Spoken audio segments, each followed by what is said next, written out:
I'm actually so excited. I love the Fontaine Film Festival. See? Told you they'd be here. Xavier! Oh, and Shiori and Farina too!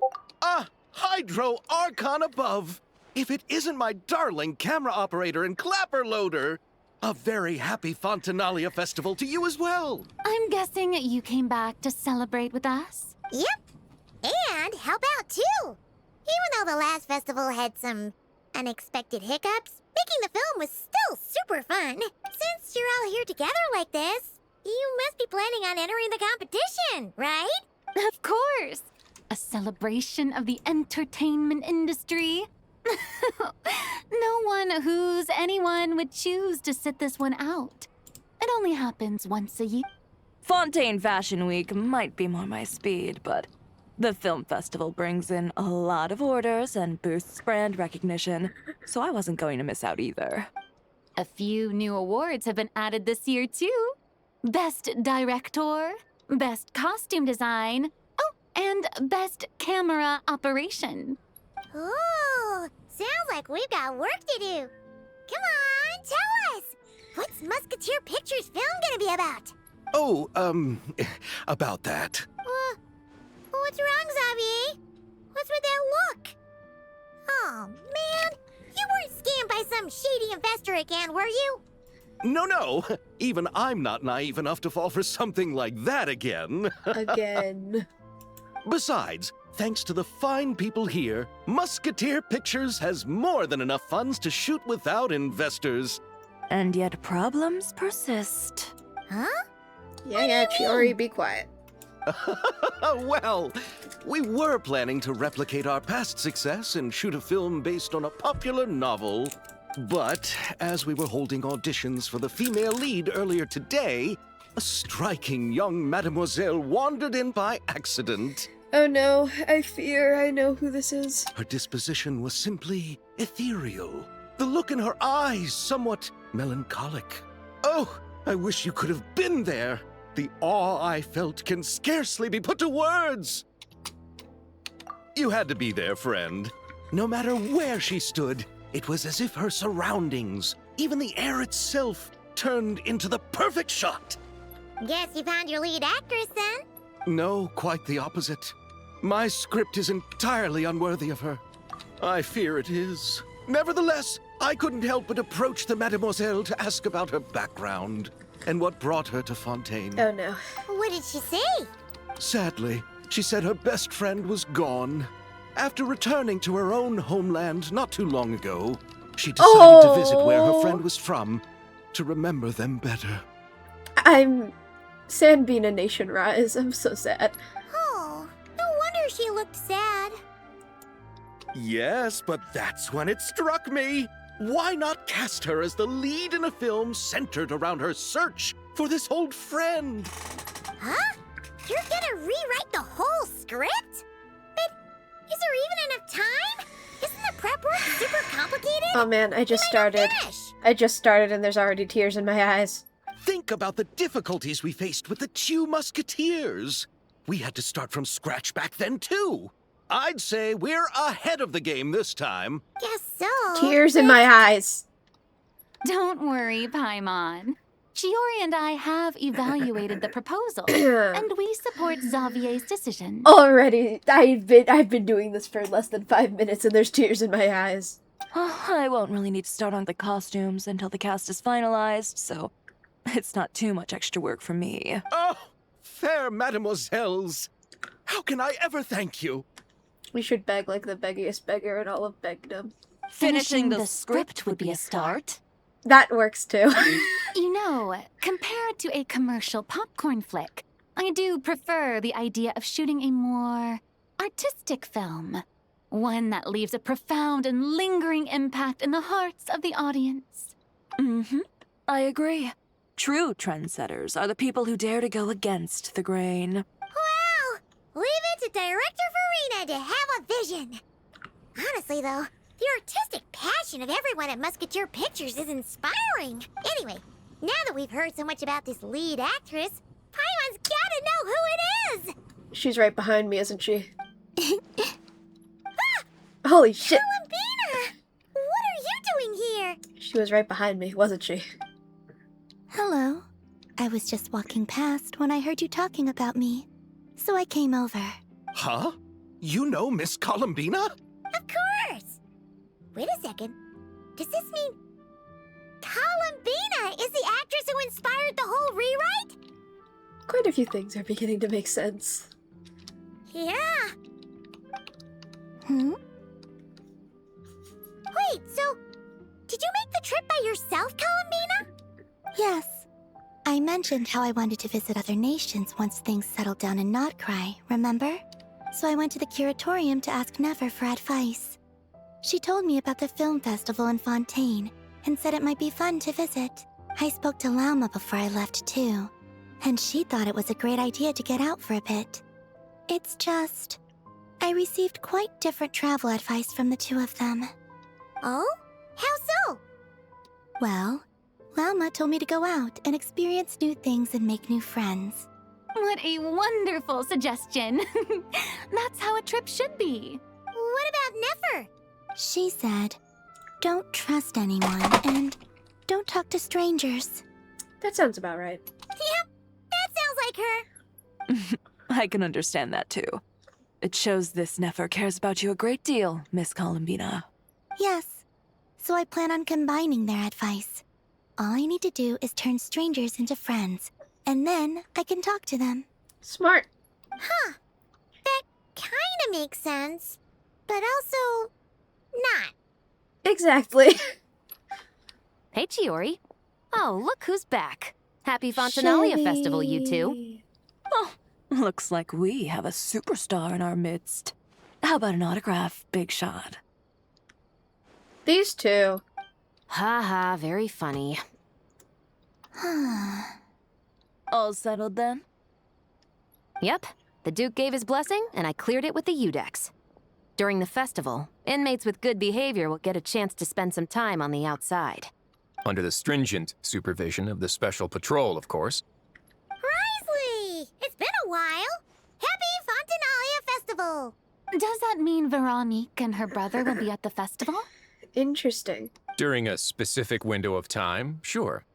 Doesn't hurt to give the inmates something to look forward to. A little sun'll do them some good, I think. This is a friend from your travels, I'm guessing. Thought I heard something along those lines. Close enough. Right! We should make some introductions, huh? Chevros, Risley, this is Columbina, a friend we met in Nodcry. Welcome to Fontaine, Miss Columbina. I bet the weather's been quite an adjustment. Yeah, Oh my god. And not the good kind, I take it. No, I quite like it. Oh god. It's a lot warmer than Nodcry. Then what was the punch for? Oh, should I not have done that? The flowers that bloom here are so vibrant, and the people are so kind. I just wanted to become friends as fast as possible. My silly, silly girl. Ah, so that was meant as a gesture of friendship. Is that right, Miss Columbina? Silly, silly girl. Mm-hmm. Isn't that what friends do? Oh my silly. Oh my silly. Right. Might have been a bit premature in this instance, though. Your friend here is quite the character. She, doesn't get out something? much. You weren't seriously gonna go around punching every single person in Fontaine, were you? No, just the ones I wanted to be friends with. Quite the character, indeed. That's not... what Paimon's trying to say is, maybe keep the punches to a minimum until after you're friends with someone. If you say so. Silly, silly girl. You're quite the character, Miss Columbina. Yes, she is. So, are we friends? Of course. Any friend of the Traveler is a friend of mine. Yeah. Oh god, my silly. Oof.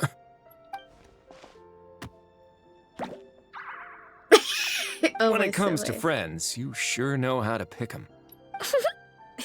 So Miss Columbina is the lead actress I've been hearing My so much silly, about. silly baby. The whole thing about her aura is starting to make more sense. You gonna be part of the film this time too, Chevros? That was the plan. But now that Mr. Xavier has changed the direction, I don't think I'm in quite as many scenes. It's all for the best, though. A different crew asked me to help consult on some of their musket work. Oh, sounds like our trusty musketeer is as popular as ever. I'm just going where I'm needed. I'm more than willing to help with whatever this production needs as well. Ah, well, speaking of, would you happen to know if there are scenic locations around the court of Fontaine that other crews haven't booked? The festival's pretty popular this year, so there's not a lot left. You might just have to talk it over with the other productions and see if they'll let you squeeze in here and there. I see. Having trouble finding a filming location? Yes, we made a last-minute decision to go down a different route, so the indoor locations we reserved are no longer a good fit. And it looks like all of the best outdoor spots have been taken. You know, I might know a place. Good views, good atmosphere, and no production team has snatched it up. That sounds perfect! Where is it? You want me to reveal it just like that? Come on, let it be a surprise. As much as that sounds riveting, I think we should divide and conquer. You go do that, and Director Farina and I will take Miss Columbina around the city to discuss lighting and styling. Is that all right with you, Miss Columbina? Traveler? Yeah, everyone here is our friend. So don't worry about a thing and just focus on enjoying your trip. Okay. Oh, I love her. Have fun, baby girl. All right, then the Traveler and I will go check out this potential filming Oh my location. god, I talk to these It characters might like I even talk give me to my some cat. inspiration for the new script. I'll leave this to the Duke then. My Until later, sillies. everyone. Maybe we'll run into each other on set. Okay then. Lead the way, Risley. Paimon's not built for suspense. Let's get this show on the road. Who said anything about roads? Huh?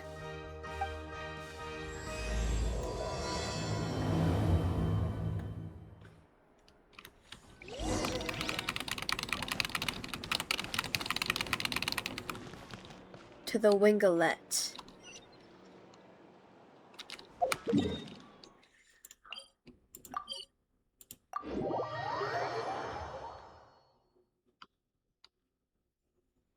No way! You brought the wingolette up to the surface? It'd make quite the grand backdrop for a film, don't you think? Paimon's more focused on the fact that this thing is supposed to be underwater, inside the fortress of Mirapede. True. And keeping up with the maintenance on a vessel this big is a lot of work. It takes a crazy amount of manpower just to keep it up and running. Oh, Paimon kind of thought it just sat there until you needed it. I wish it were that simple. The truth is, the maintenance costs on this thing are substantial. So we decided to rent it out during the festival to earn some extra mora. Besides, the inmates are the ones who keep it in good shape. Seeing the fruits of their labor put to use is a good form of social rehabilitation for them. Huh, you've really thought this through. What you think, Xavier? Is this a good place to shoot? Ah, I've got it! Good messieurs and mesdemoiselles, I've got it! Gonna take that as a yes. The beginning is the hardest part, and the opening of this film has been eluding me, but now I know just how it should start. Glad to hear it. Thanks for bringing us here, Risley. Don't thank me just yet. This isn't quite a done deal. Huh? Not a done deal as in someone already rented it out? You said no other production teams had snatched it up.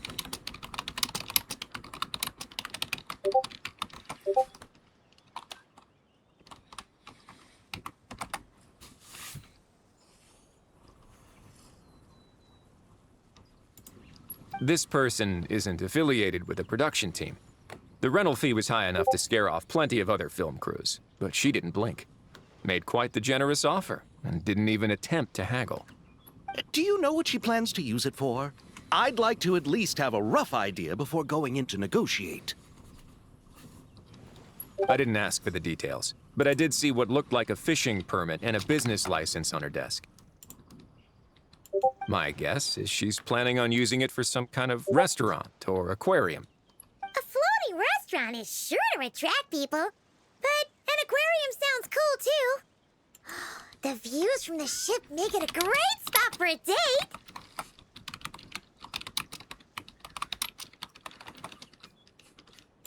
The winglet might not be under my command right now, but it's always nice to see her admired.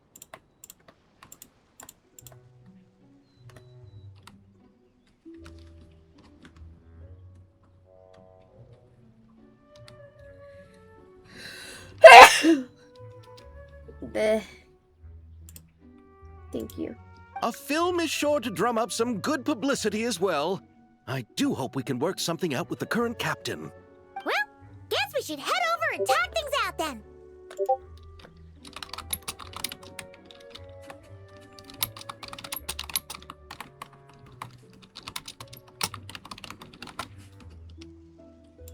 Best of luck.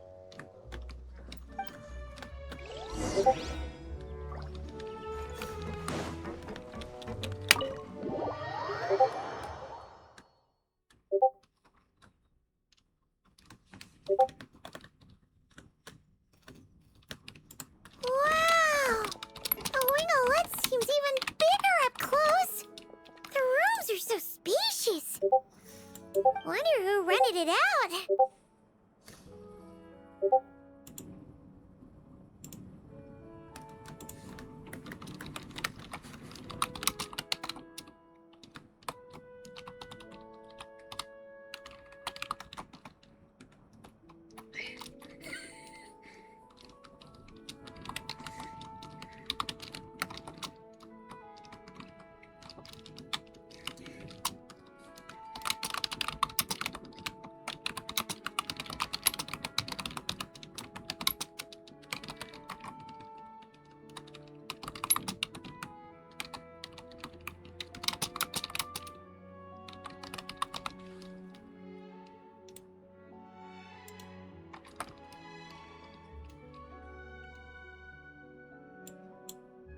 Hello? Anyone there? I'm scared. Perhaps the captain had business to attend to elsewhere. But why rent such a massive boat just to have it sit here without even leaving so much as a note? Let's try again. Anyone there? Hello? Seriously? Right now? What is it gonna take to get some decent sleep around here? Is a nap too much to ask for?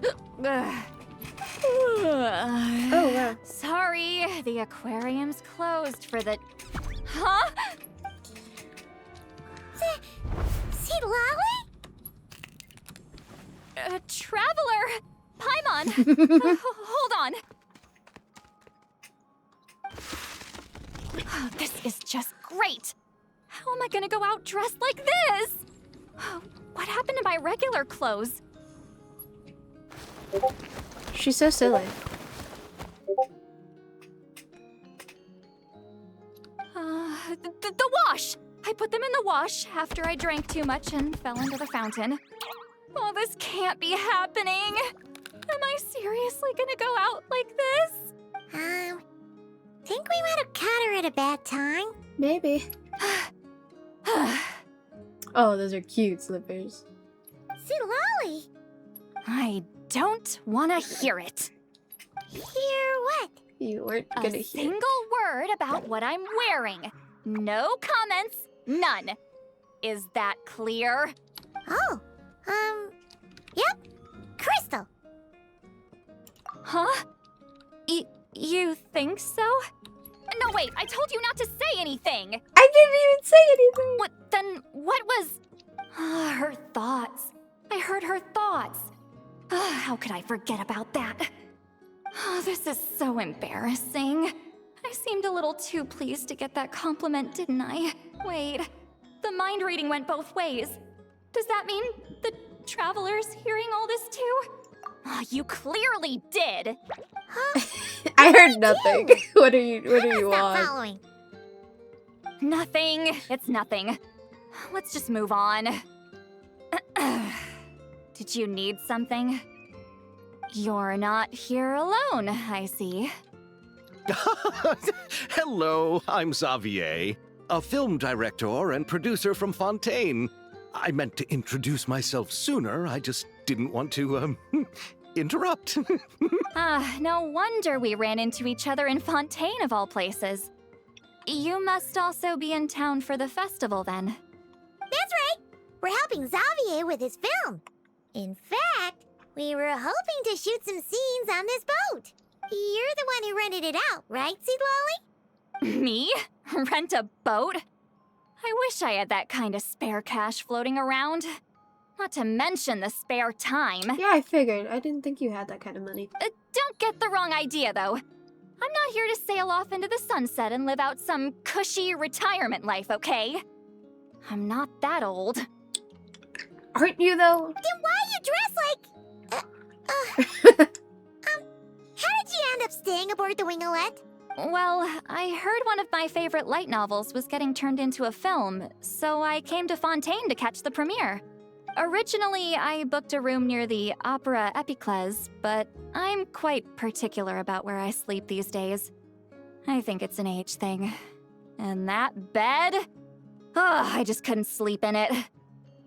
So you're old, but not that old. I tried to find a different hotel, but with the festival, everything was completely booked. Not that old. Just as I was worried I'd have to sleep under a bridge or something, I happened to spot a help wanted sign on the side of the road. Oh, so you're here to take care of the boat? No, I was hired to man the front desk. The pay is a bit low, but food and drinks are covered. And it includes room and board during the festival. Plus, the job is simple. So I thought I'd give it a shot. Gotta pick up them side hustles. Wow. They actually thought you'd be a good fit, huh? What? You don't think I'm cut out for it? All I have to do is tell people the aquarium isn't open yet. Other than that, I'm free to do whatever I want. It's a pretty sweet gig. That's all? Yeah, I was also kinda shocked.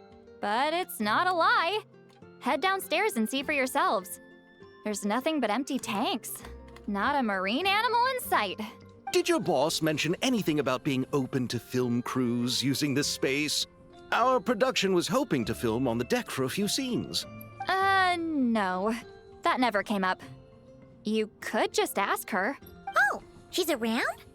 What kind of person is she? We should know what we're heading into. She's nice enough, I suppose. Pretty reasonable, too. Even offered for me to move to a bigger cabin if I was too cramped. Back at the Masters of the Night Wind, I'm used to being the one giving orders.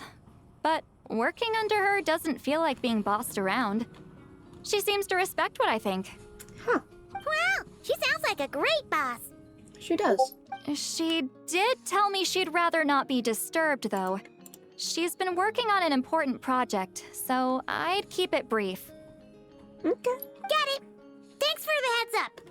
All right, the captain's quarters are this way. I can take... Wait. But I'm wearing... whatever. I doubt she'll care. Just Yeah, follow true. me.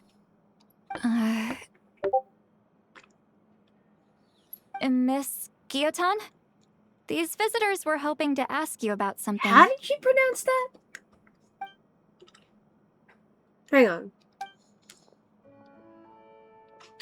Not you. Oh! Yeah. I thought I said to limit the interruptions. Just tell them the aquarium is still... Hi!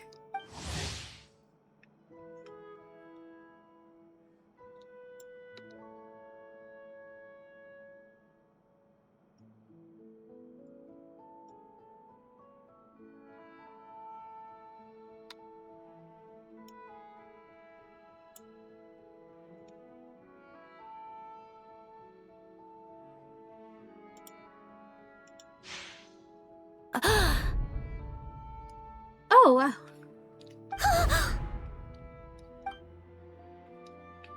Sandrone, you're here? Oh, I'm gonna cry again. Huh? You know each other? The tears, they're coming again. Are you okay, Sandrone? Do you still remember us? Everyone was so upset after what happened. We all missed you so much. It's been less than half an hour and I'm crying again. Miss Seat Lolly, why don't you escort this gentleman to the reception area for a cup of tea? I have something to discuss with these two in private. Ah, I see. Ooh, I'm Right crying. this way, Mr. Xavier. I'm already crying again.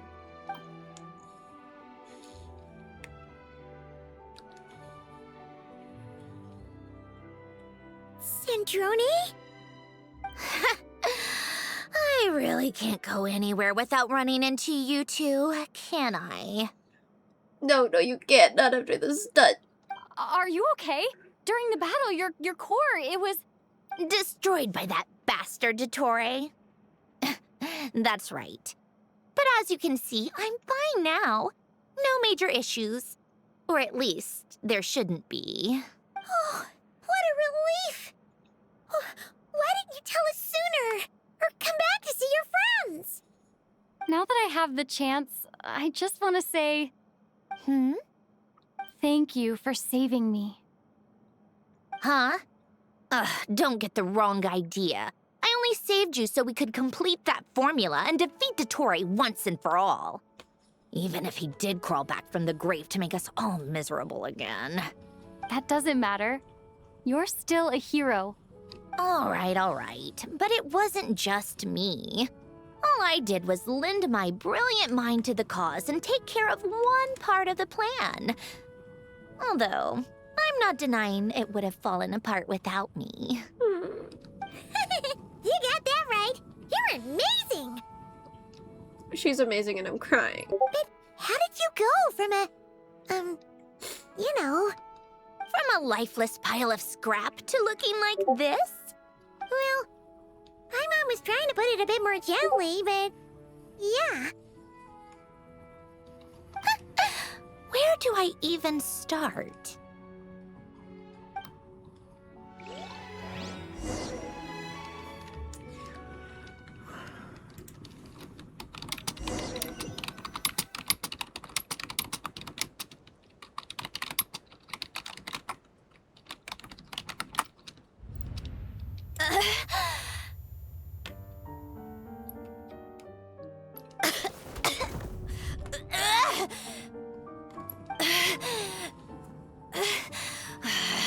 Curse it all!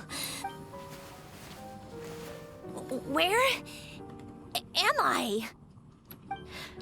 Did we do it? How much time has passed? I'm not in one of that lunatic's experimental labs, am I? Wait, Fontanian decor. Books from the Research Institute. Phew. One thing at a time. Initiate self-diagnostics. Assess the extent of the damage. Cut power to compromised, non-essential components. Then reconstruct available action modules. Severe damage to the core. Dottore, you bastard. Polonia?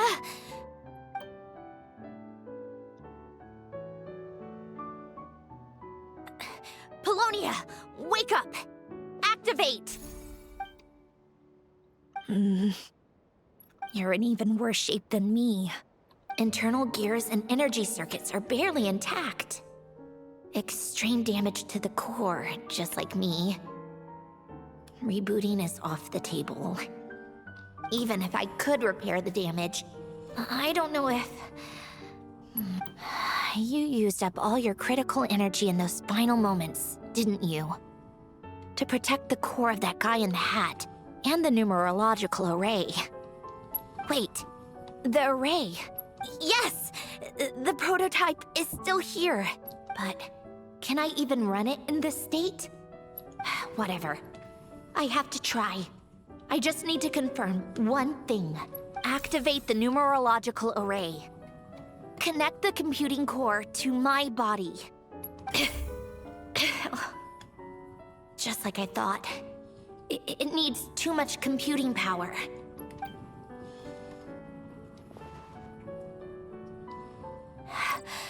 Shut off power supply to all functions except the thinking module. Please. I just need to ask one question. Initiate query regarding the 3 moon sisters. How many living moon goddesses are there in possession of the Trilunar Authority? 1. It worked. You did it, Columbina. You made it back. Oh, this is sad and I'm crying again. But how did I survive? Oh, Olette. The self-diagnostics showed damage severe enough to shut me down for good. What triggered the reboot? Huh? A built-in message? Only visible after a core reboot. The final gift. Alen! Were you the one who gave me the second chance?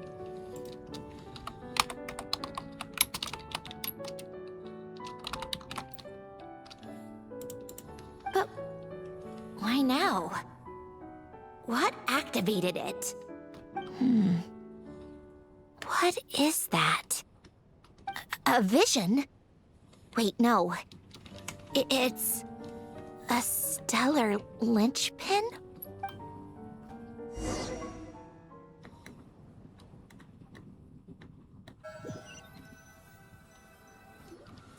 A stellar linchpin? What's that? You can think of it as a rare kind of vision. As for what causes one to manifest, well, that's still unknown. But in Snezhnaya, or in Afatui's research at least, it's believed to have some connection to the third descender. The third descender? We knew his remains were used to create the Gnosis, but this is the first we're hearing about a stellar linchpin. You knew about the remains? Right, of course. Look who I'm talking to.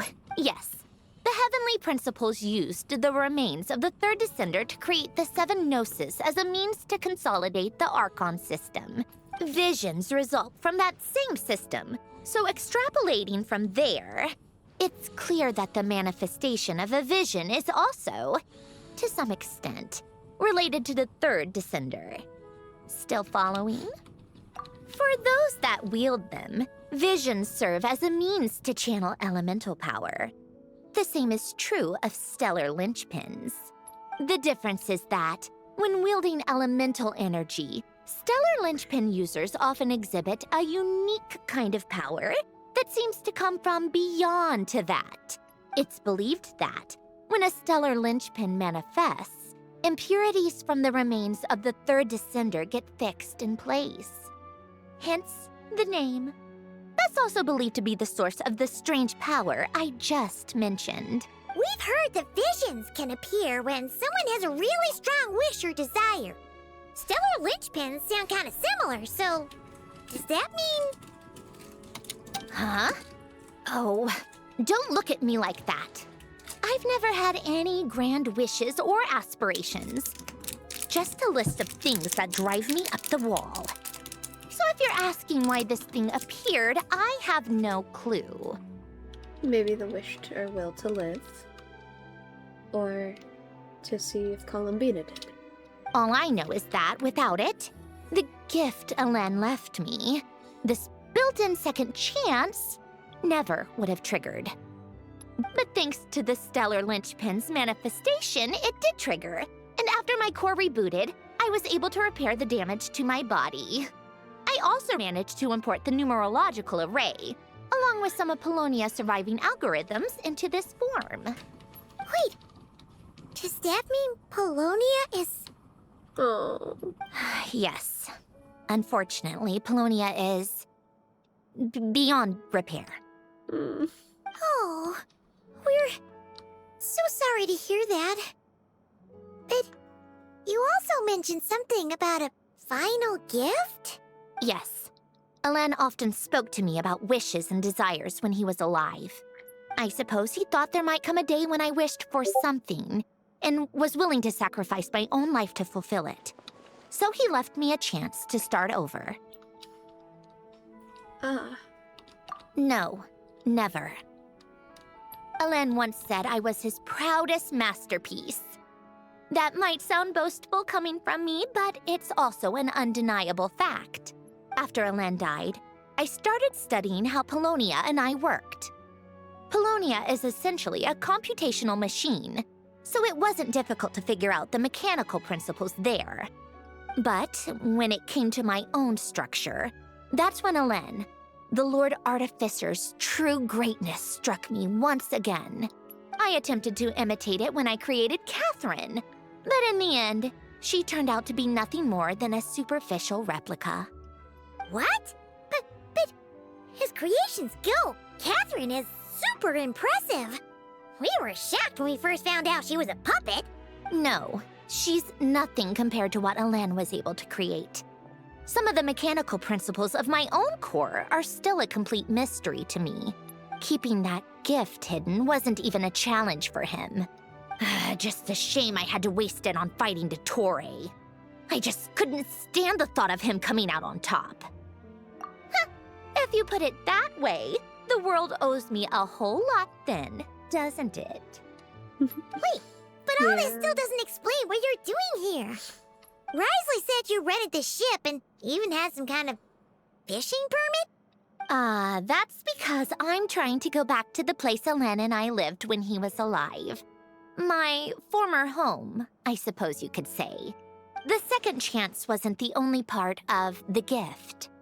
According to the message, Alen left me a few other things that are stored in the house we shared together. I'm hoping that whatever he left me can help fix certain anomalies in my rebooted core. And help me understand why I received a stellar linchpin in the first place. Okay, so go back then. What does that have to do with fishing? And to think I'm talking to the saviors of Fontaine. Did you forget that the water levels have been rising for centuries? I can't just go back to the place I used to live because now it's underwater. Oh, right.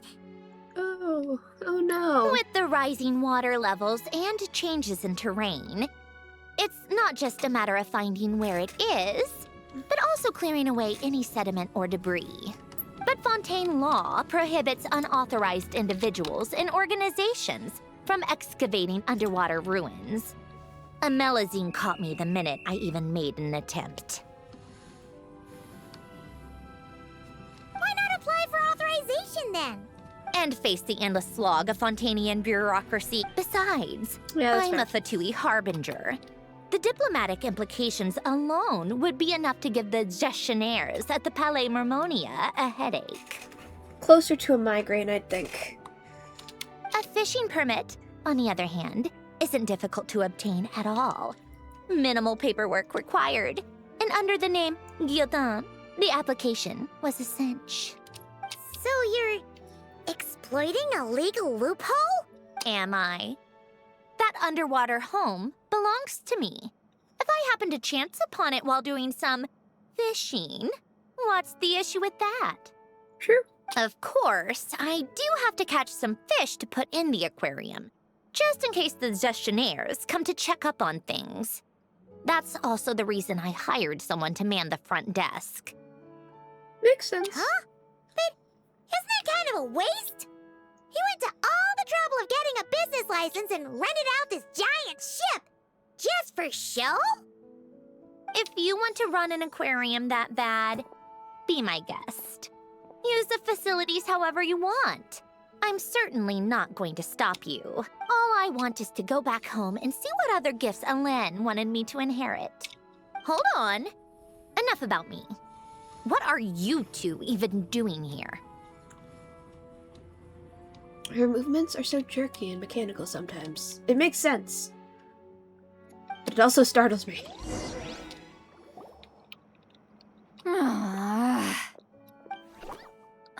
Seriously? They've been in there forever. The reaction when they saw each other was strange, to say the least. You're lucky I was nice enough to leave the room and give them some space.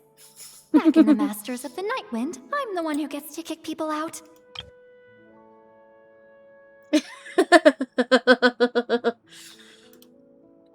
I just want to know what they're talking about. Should I cast a little eavesdropping spell? Man, I would. I'm just fucking nosy. Oh, no, what am I thinking? I'm Granny Eastley, the great shaman of the Masters of the Night Wind. I can't do something like that. Yeah, you can. This is just ridiculous. Making me wait out here for so long? Where's their respect for their elders? I think Sandron is older than you. Oh, here they are. Were you back there arguing or something? What took you so long? The two of you are already acquainted with Miss Guillotin, then? Guillotin. If that's pronounced Guillotin. Oh, yep. But don't worry, we got everything sorted. Sandrone agreed to let us shoot on the ship, but it has to be when she's not here. When she's not here? That's right. You'll excuse me if I didn't exactly ask for this little reunion. I wasn't planning on seeing anyone. Like I said, my core is severely damaged. Even with the gift, there are anomalies that are making things unstable. I don't even know if I can continue to function without issues. So the priority is to fix these anomalies and get answers to my own questions. Then, I can see the people that need seeing. Oh my god, I've seen the clips. Anyway, I'm already just ready let to Sandrone cry know when thinking you plan to about film it. Xavier, and she'll, steer clear. I do hope I'm not causing can Miss do this. Guillotin too much trouble. I can do this. No, I'm not gonna she cry just again. wants to keep a low profile for her own, I'm so gonna cry complicated again. reasons. She doesn't want anyone else to know she's here.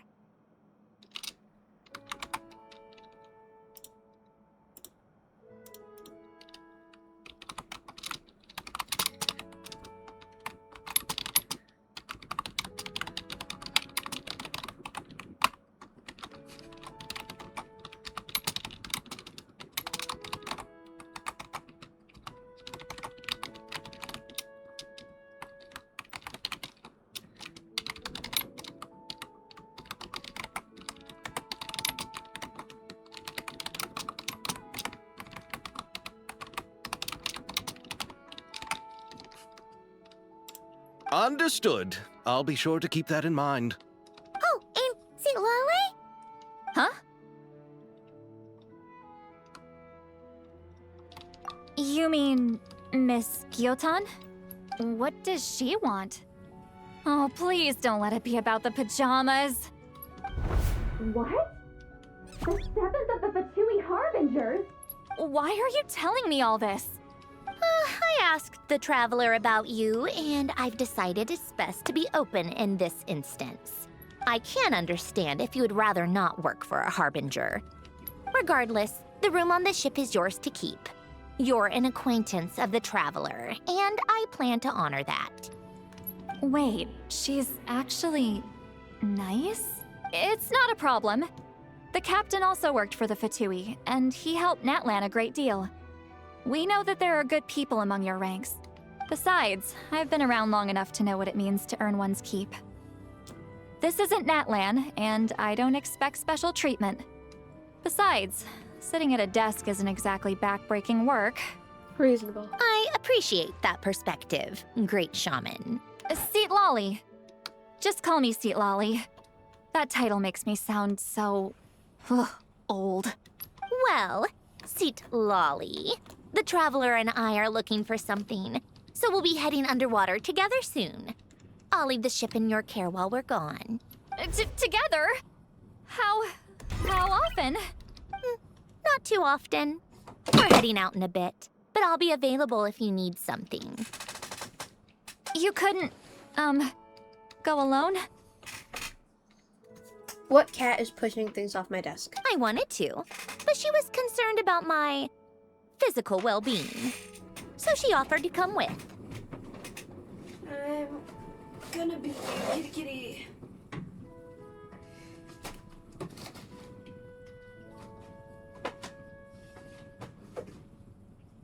Oh, there is a kitty up here. Okay. Holy. Okay. Weird ass cat.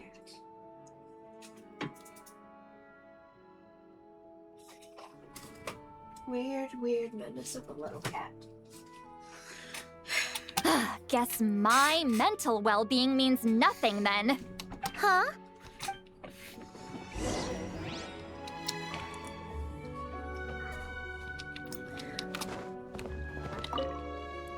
Just be quick about the whole thing, okay? Somebody's a little jealous. Oh, did you want me to go out that way?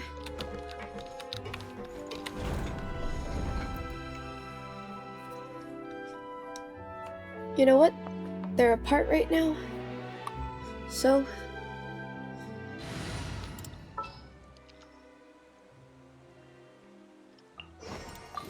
This world is full of unsolved. both of them be apart right now. Nope. All right. Our first stop is the Beryl region. After Alain left the Fontaine Research Institute, he lived in seclusion somewhere around there. Alrighty.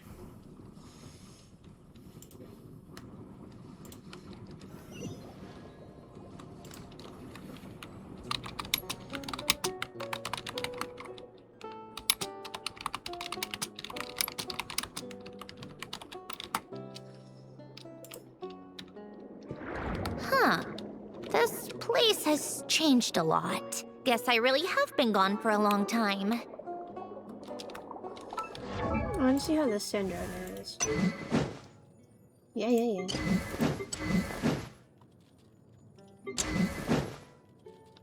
42v28 and then 1624.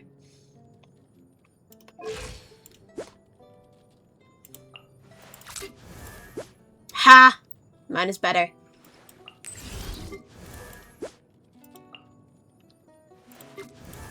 Take that, game.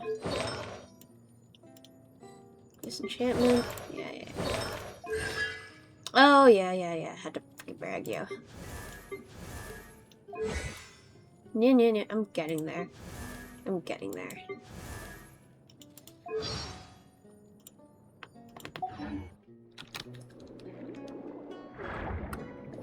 Let's look around and see what we can learn. Oh, and don't forget to catch a few to take back. We need to keep up appearances, remember? You, come here.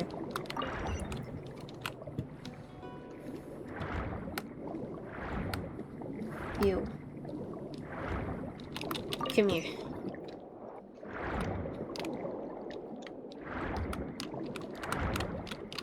An old abandoned shrine of depth. Kira. Oh. Kira.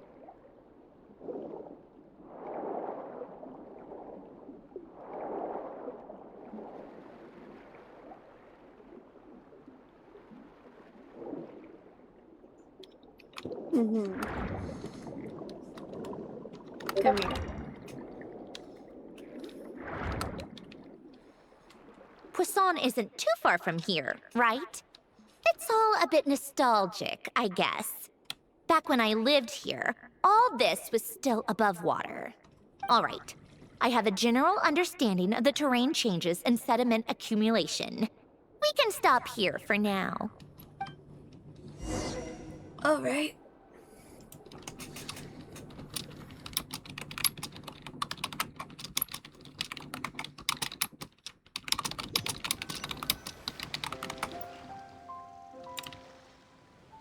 That went smoother than expected. I appreciate the help. No problem. You doing okay though, Sandrone? Seeing your home look nothing like you remember, that can't be easy. I'm fine. Times change. People change. That's the one thing you can actually count on. I made peace with that a long time ago. Oh, so dramatic. You should head back and put them in the aquarium tanks. We finished ahead of schedule, so your crew is probably still on the ship. I'll follow in a bit. Oh, alrighty. I'm not gonna cry again. I'm not gonna cry again, I swear. Right. Xavier said he was gonna test out a couple of shots.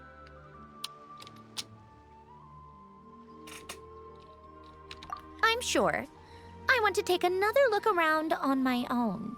Oh, she is feeling nostalgic. She just doesn't want to say it. Okay then. Want us to let you know when the filming is done? No need. Columbina relies on Kuvaki to perceive her surroundings. In Nodcry, her senses are heightened because Kuvaki is everywhere. But here, as long as she doesn't activate her abilities, her range of perception should be equivalent to an average person's line of sight. I figured that out back in Snezhnaya. You really do know everything about this woman, don't you? Fucking gay. That's oddly specific. Yeah, it is. It is oddly specific. Fucking gay people. I have hiding from her down to a science. So, what? Things might be a bit different now that she's merged with the Moon Sisters, but I doubt there's been a drastic change. Smug-ass lesbian. The point is, you two can head back. Don't worry about me. Okay, if you say so. Come find us on the ship if you need anything. Cry, gonna cry, I'm not gonna cry, I swear. Not gonna cry, not gonna cry. What did you leave for me, Ellen? Did you know I would come back? Or did you make it so I would have to?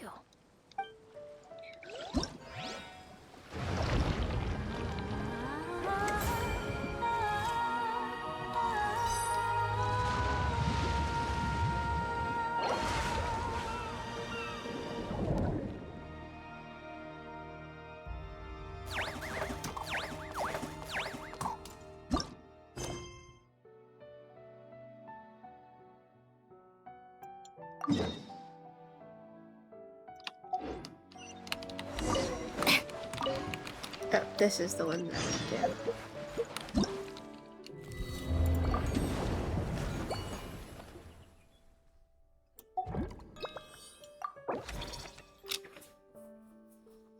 Do I have her C6?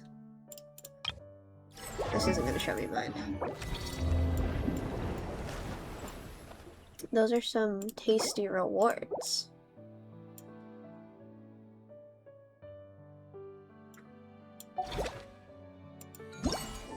And then that's this.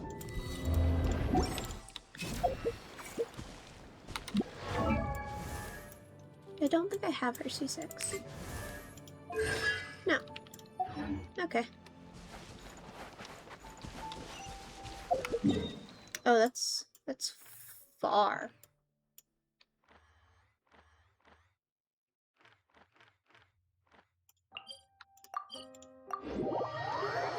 Okay.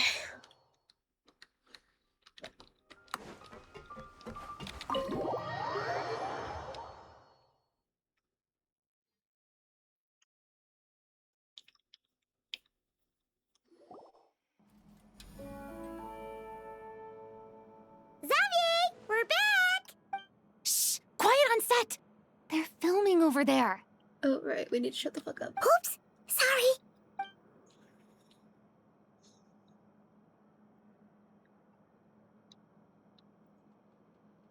What's your take, Detective? Bullet wound to the chest. Gunpowder residue on the clothes. The victim must have been shot at close range. You think it was someone they knew? Yes. It's possible the suspect arranged for them to meet at this very spot. A reasonable deduction. But you're overlooking a crucial clue. What? The victim's pocket watch is missing. And cut! I think we got it! Good work, everyone! Oh, look, it's the actual beggiest beggar in all of begdom. Phew, finally. Acting was nerve-wracking for me when I first tried it, too. Just loosen up, and you'll get used to it in no time. Chevres! Charlotte!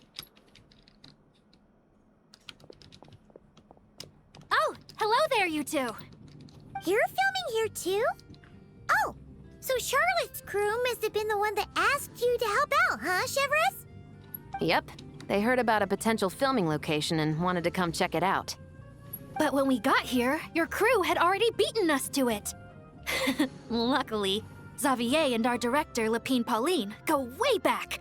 In the end, we agreed to just share each other's filming locations. Considering all the last-minute changes, that's just what Musketeer Pictures needed. For sure! Based off the scene just now, you must be the star of the film, Charlotte! You bet! This detective costume really suits me, don't you think? Oh, for It's cute. sure. You're already right at home lurking in the shadows taking pictures of this and that. Add a notepad and you're practically method. Thanks, Miss Chiori. I appreciate the compliment. That wasn't a That didn't compliment. sound much like a compliment to Paimon. So this is a film set? It looks like a very happy place. Oh dear. This must all be quite new to you, Miss Columbina. Yes. I watched a few films with a friend once, but she thought there was no point if I wouldn't open my eyes. So she stopped inviting me. Looks like I missed out on a lot. True. But being an actor seems like a tough job. Huh? Most people would swap lives with an actor in a heartbeat. The lifestyle is so glamorous, and the pay is more than generous. But they have to act out lives that aren't their own, with the whole world watching on in judgment. If they don't do it justice, it must feel like they're letting people down. That's exactly how it feels. This young lady has quite the unique perspective. Well, that's true. But these actors are here because they want to be and they think it's fun. Most of them, at least. Not to mention, the film we're shooting is based entirely on you, Miss Columbina. You just need to be true to yourself. I don't have to pretend to be someone I'm not. No, you're literally the main character. Not at all. Authenticity is what we're after. For example, this first scene opens with you on the boat, sailing to your friend's homeland.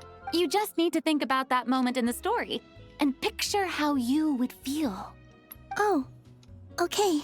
We're all here? Easy enough, Wonderful! Katsa. Let's head You to the got deck and this, get beauty. shooting. You've got this. Oh, and this is for you, dear Paimon. Your clapperboard. Whoa! Is this the same one Paimon used for the Two Musketeers? The very same. I saved it just for you. Thanks, Xavier! Feels like being reunited with an old friend. Of course! That said, I have a different job in mind for you this time, traveler. Our film is focusing on a single protagonist, so conveying the subtle changes in her state of mind is of the utmost importance. In addition to the actor's own performance, another way we can convey that is through lighting. Huh? But there's already a lighting specialist, isn't there? Yes, but it's clear the traveler and Miss Columbina share a deep bond. You might have a better chance of understanding her frame of mind in certain scenes. Oh, that makes sense. Kind of. So, what do you say? Willing to take on the role of lighting specialist? Then we'll combine them! You can be the chief lighting and camera specialist! Ha ha! Ooh. Nice. I got a promotion. It's settled!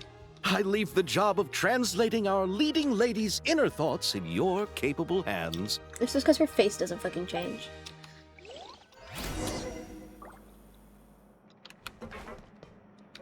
I'm like 99% sure this is just because Columbina's face doesn't fucking change, yeah. Oh, I didn't expect to run into you two on set.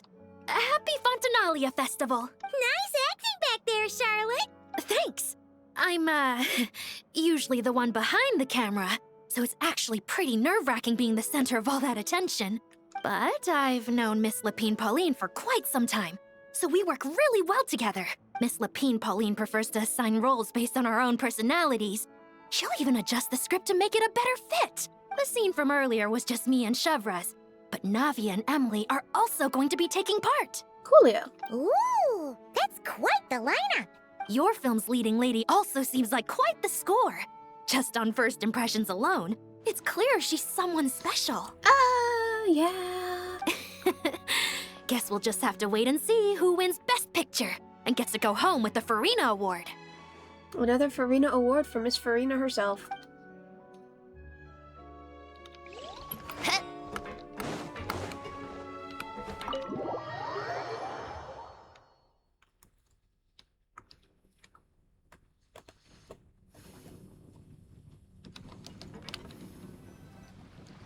All right, without any further ado, it's time for production on our film, A Homecoming, to officially begin! Turning it over to you once again, Director Farina.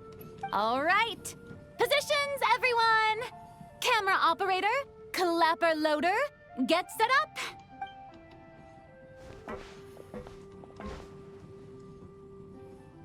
All you need to worry about, Miss Columbina, is hitting your mark. Other than that, just focus on immersing yourself in the emotions of the moment. Okay. Good. Lighting, are we ready? Her face doesn't change.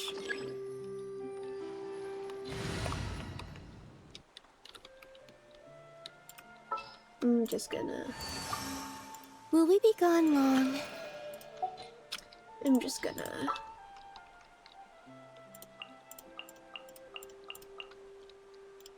Why not? Come along. Will for we that. be gone long? Columbina. This isn't... You just said that. Why not? She's here. What's the news?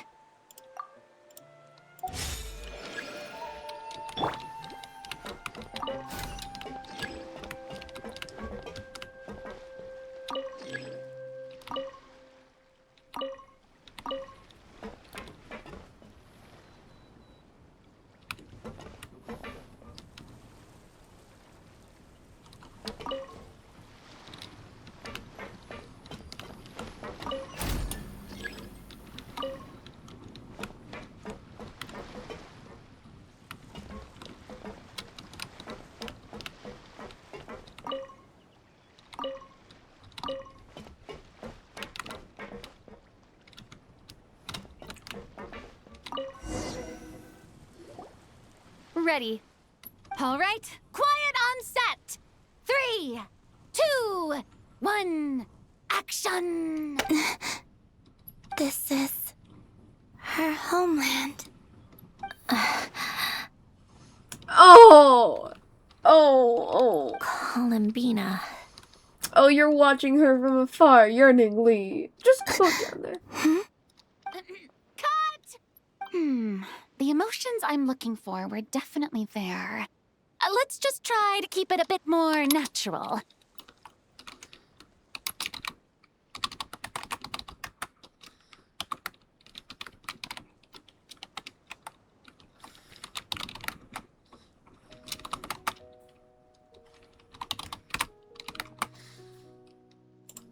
Oh, but definitely keep that gesture at the end. I loved how real it felt. You looked genuinely moved. I was All right. pretty moved. If you're ready, let's go Oh, for I'm another crying take. again. I'm crying again. I'm crying again. I'm crying again. Miss Columbina? That presence. It kind of felt like... Sandrone? Oh, I'm crying again. I'm crying again. I'm crying again. I'm not crying again. I'm crying again. Nope, I'm crying again. I'm crying again. Oh, I'm crying again. Yeah, I'm crying again. I'm crying tears again. Tears. Tears of pain and suffering and sadness. Oh, definitely sadness. So much sadness.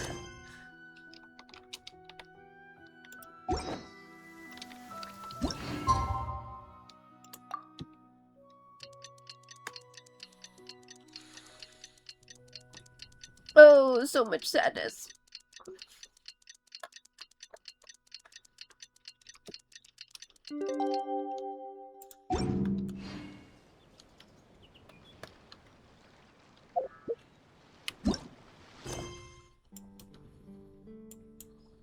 in the meantime.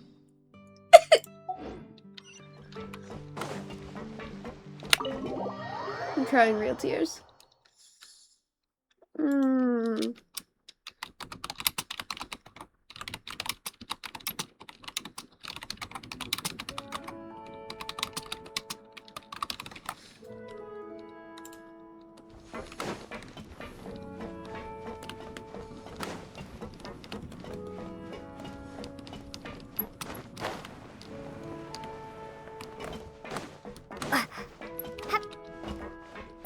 Oh, there's the little guys. Paimon's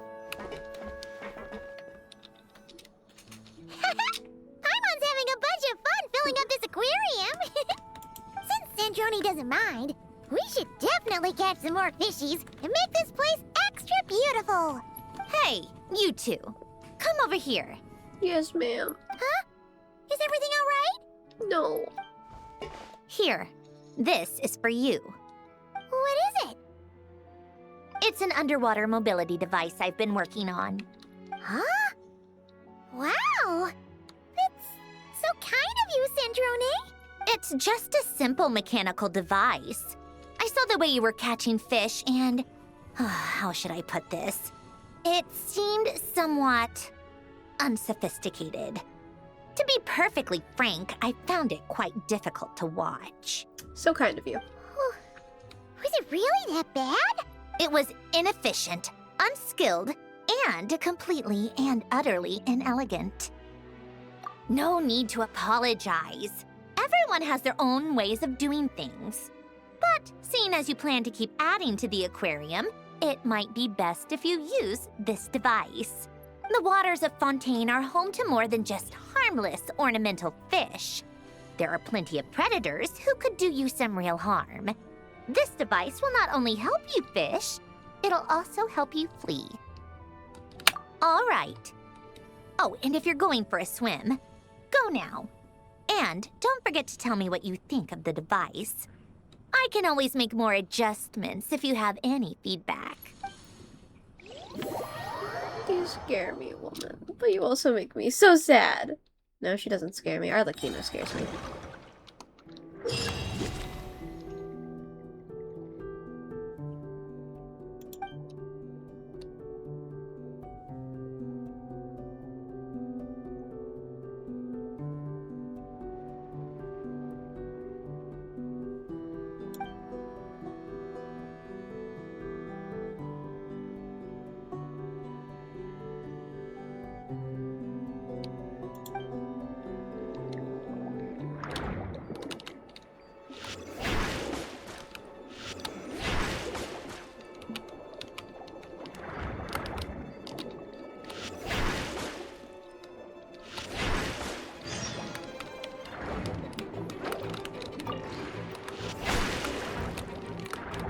How did I miss that bullshit?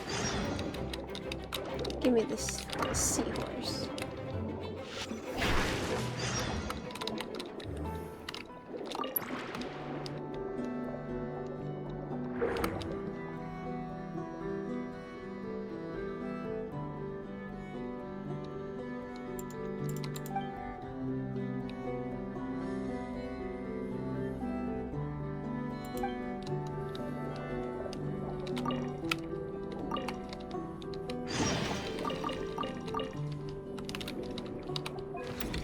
Nope.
Silly, silly little fish. Silly, silly, silly little fish gameplay. All this is silly little fish gameplay.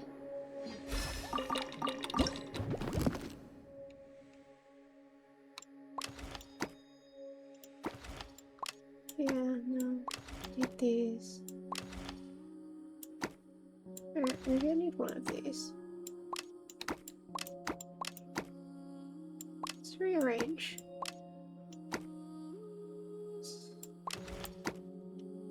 Rotate this.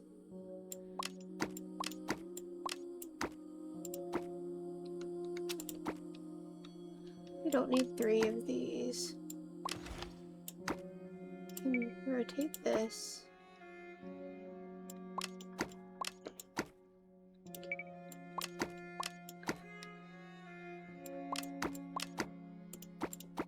Scrap it to Galda. Take this.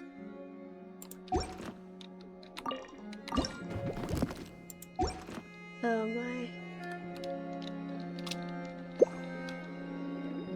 Don't know what that did.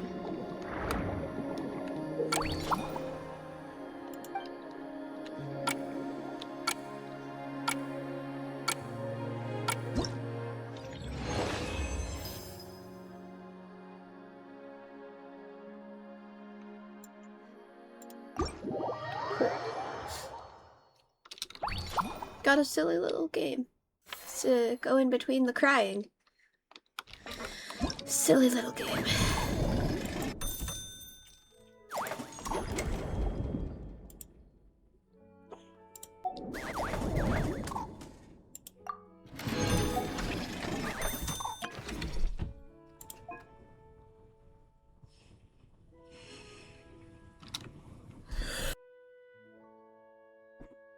Okay. Ooh.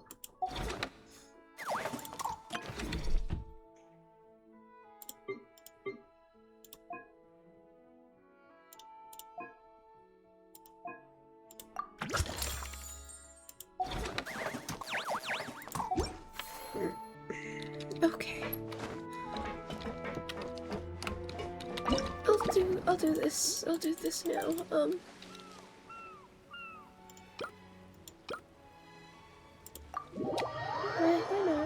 Why not? I'll do this silly little fishing game for a little bit. You know, in between I've completed this.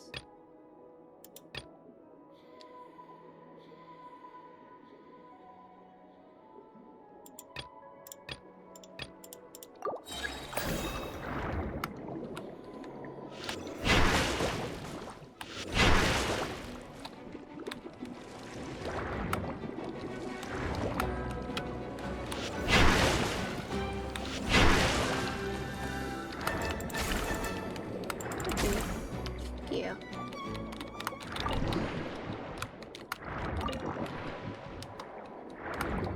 Oh, you're a shiny.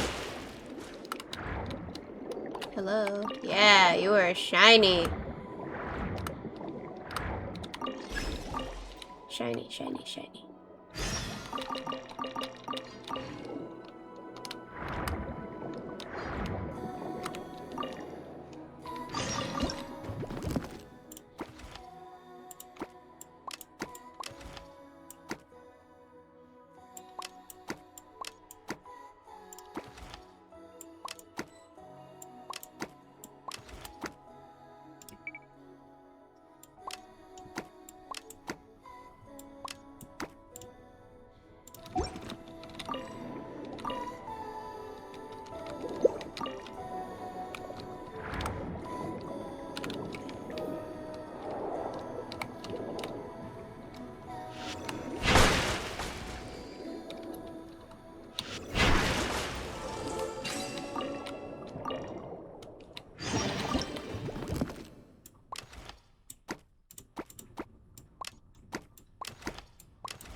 We'll do this one. And then...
Okay. Now I'll like actually do.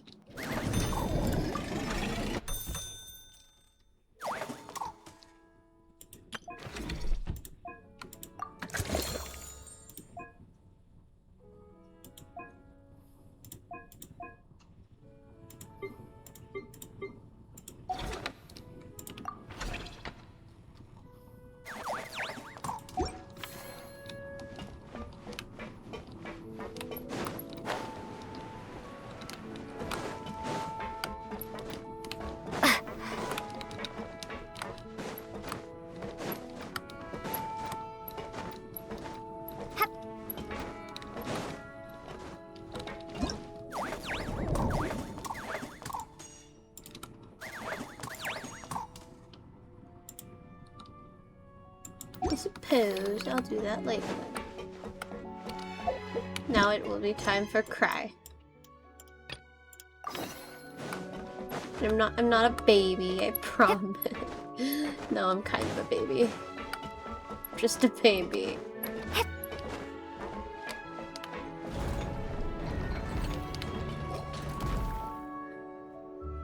Ah, you're here. We should get going then. Xavier and the others should be filming soon. How's it going? Have you managed to figure out the location of your home yet? I've narrowed down a few potential locations. We just need to take a sample from each one. Once the equipment analyzes them, we should know the exact location and where to find the entrance. Great! We should get started then. Fontaine bureaucracy. This is quite annoying. I agree. Okay.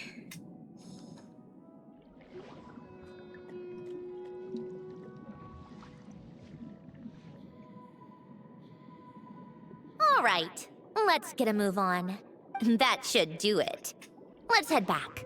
The filming should be just about done. We made good time. We might even know the location by the end of the day. You sound pretty happy about that. Do I? I suppose I've just had enough of these anomalies I've been dealing with. The sooner I can fix them, the better. Anyway, enough chit-chat. We have work to do. Oh, but let's head in through the side door. I don't want to run into the crew on the deck.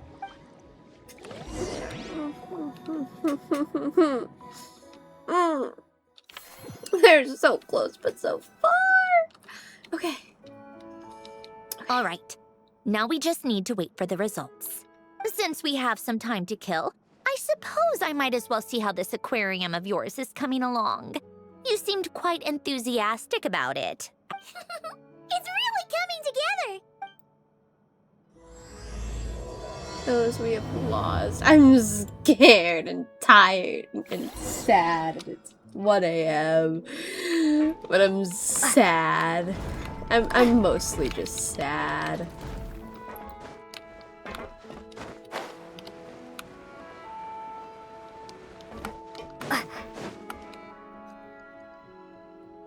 Oh, kind of impressive, actually. These must be the ones we caught the first time we went underwater. Like it? It's fine, I guess. Nothing special. Come on! It sounded like you really liked it just now. You're that proud of it? Is this a sense of accomplishment or something? Well, yeah. And it's pretty. You know it's gonna be gone soon, though, right? What do you mean? After the festival, this ship will be returned to the fortress of Meropide, and this aquarium will be no more. So?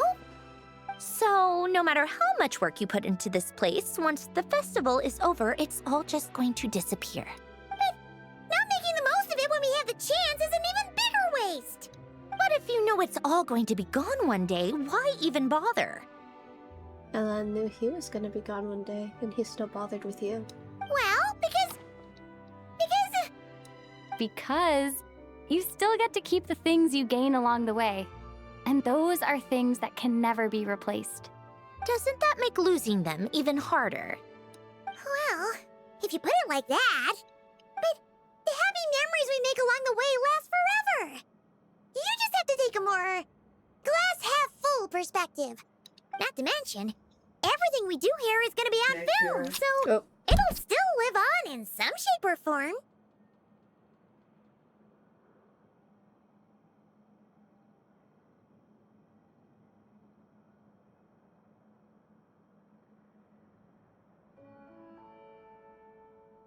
And when you look back on it, only happy memories will come to mind.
Exactly!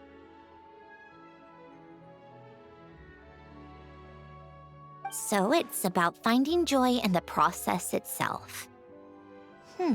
Traveler! You're back already?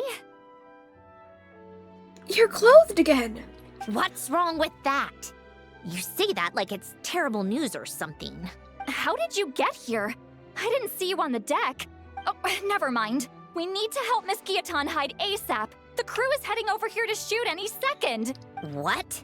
They should be done by now. There was a mishap earlier that cost them some time. I was waiting on deck so I could warn you the minute you showed up. Anyway, you should head back to the captain's cabin right away. They're gonna be here any minute now. You better run them legs. Finally! That's a wrap for the scenes on the deck. Wouldn't have taken half as long if the wind hadn't snapped our equipment in two. Uh-oh! Too late! Change of plans then. You'll just have to hide. Hide? And where exactly am I supposed to do that?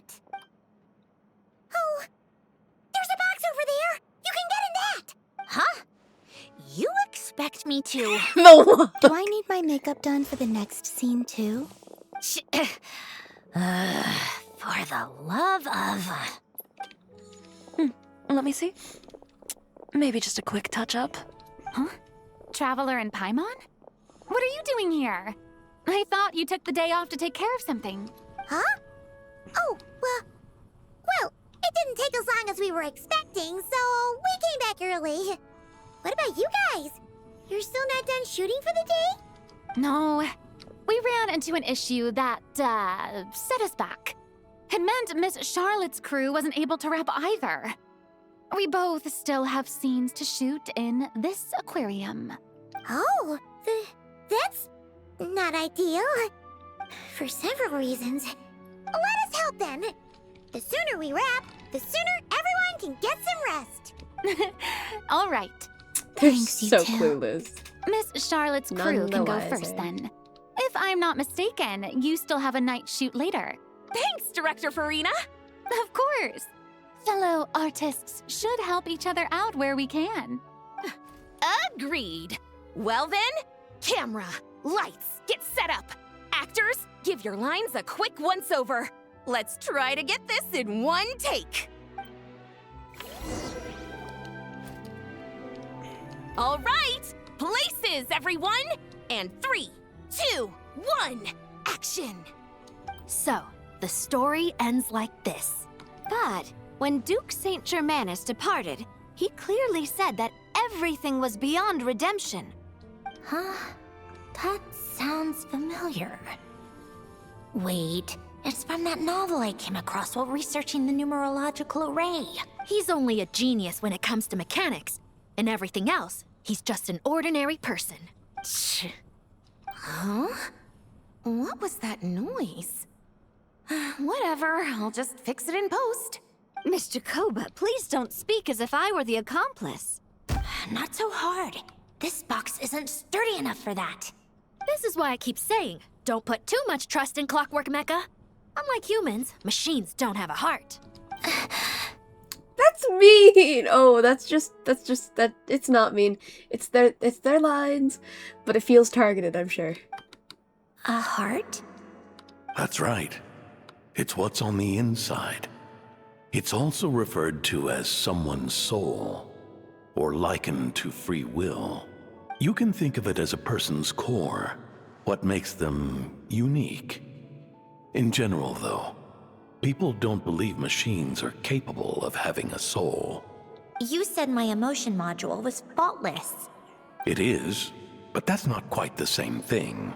Do you think I have one then? A heart? I don't think so. I know so. Supportive dad. The question is, do you recognize it within yourself? Oh, baby. That's where you're wrong. Oh. I can't believe this. Forcing me to hide in a box and listen to this drivel. Me. In the end, clocks tick through tranquil years. Fish swim in crystalline springs. No matter how grand a dream is, it will fade away like this. Forlorn, wordless, silent.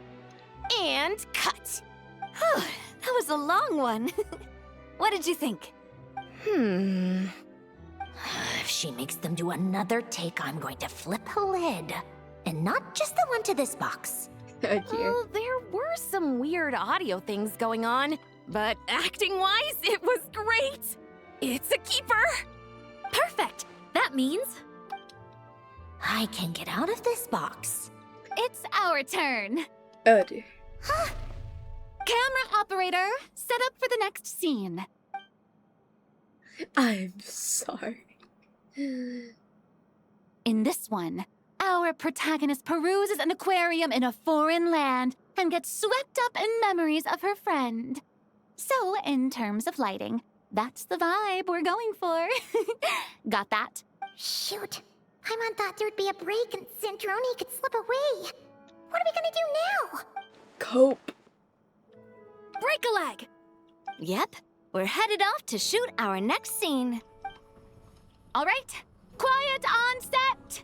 We're about to start rolling. Ready, Miss Columbina?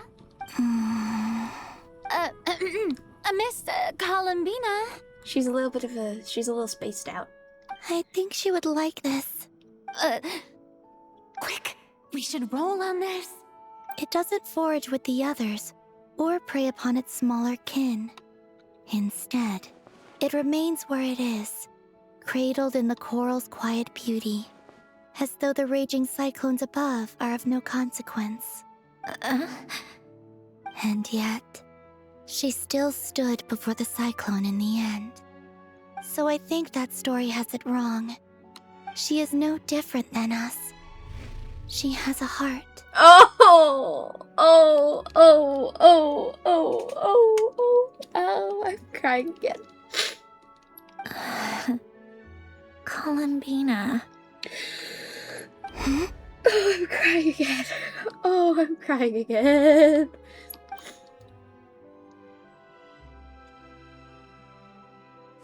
Oh, I'm crying again. I'm crying again. Oh, is she out to I'm us? crying again. I'm crying again.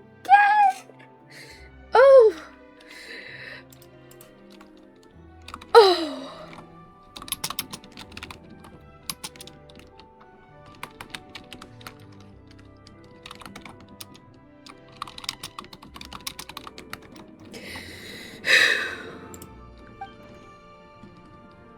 Man. What is she doing? Good question. Cut! You okay, Columbina? I'm not okay. Hmm? Oh, yes. I just thought... Why don't we take a short break? It's been a long day of shooting so far. Oh. That last I'm not take okay. was beautifully organic, though. We can use it as is. No need to go again. Thanks, Director Farina. But I'm fine to continue. You're sure? In that case, let's shoot some quick B-roll. Then we can move to our next outdoor scene. Hang on, gang.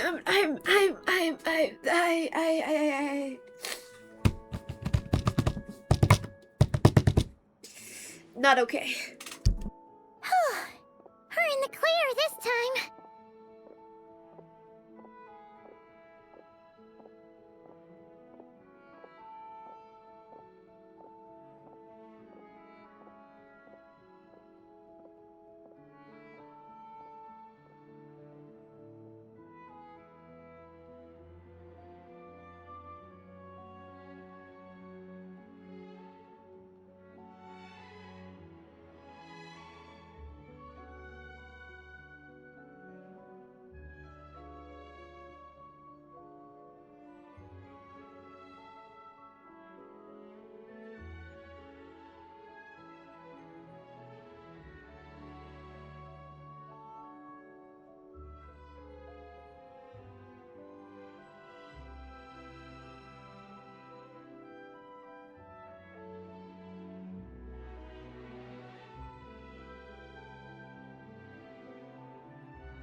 It's 1 a.m. I have chocolate cereal, and I've composed myself. I stopped crying.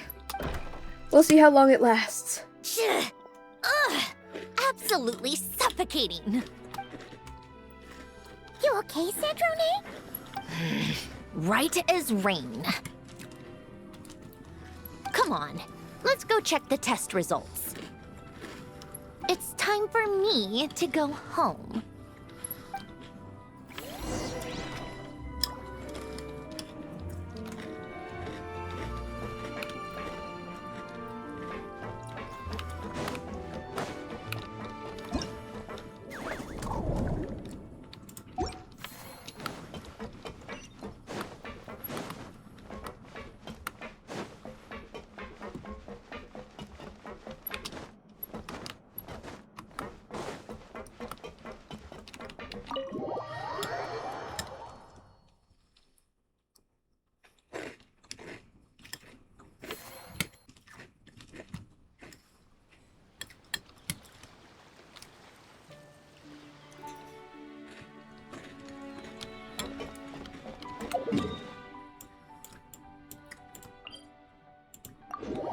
I'm gonna have to mark this on my map.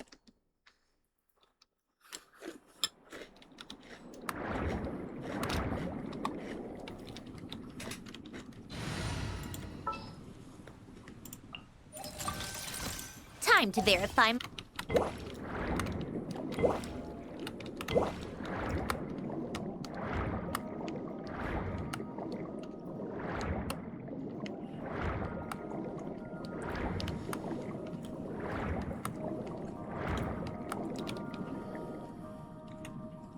All right, it should be around here.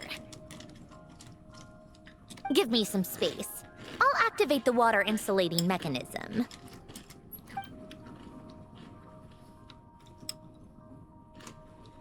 The what?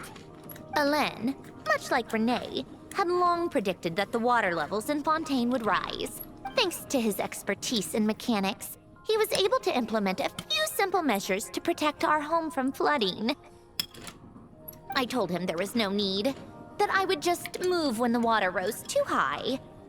But it would seem he knew a day like this would come.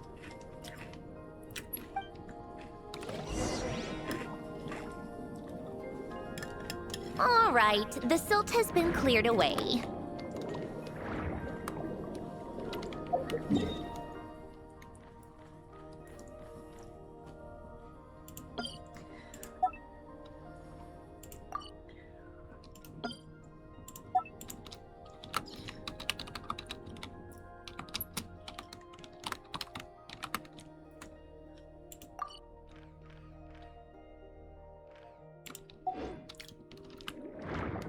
Go activate the mechanism for the first sluice gate. That will fill the empty middle chamber with water.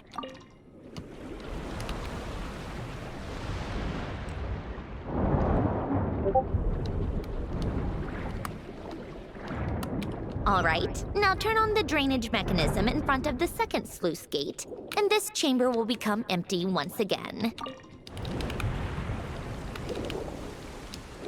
Oh, wow.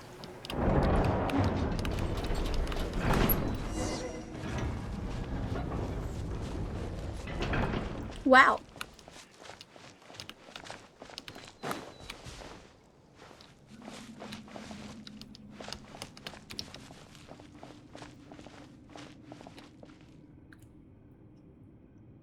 So, this is where you used to live?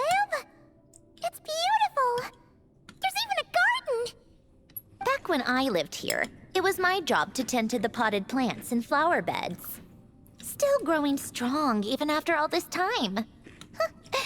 Who would have thought? If the weather was nice, I would take Alain out in his wheelchair and we would go for a walk. Before long, we started bringing Polonia along too. I'm not gonna cry. I'm not gonna cry. Come to think of it, I was the only one who could get around easily back then. Polonia always got stuck at some point, and it was up to me to launch a rescue mission. Happy? I suppose they were. Uneventful, but pleasant. Repetitive, but peaceful. It was like living in a world where time didn't exist. That's sweet. Of course, that was all just an illusion. Death still awaits all of us at the end. Oh. I'm sad. All right, enough standing around. Let's head inside.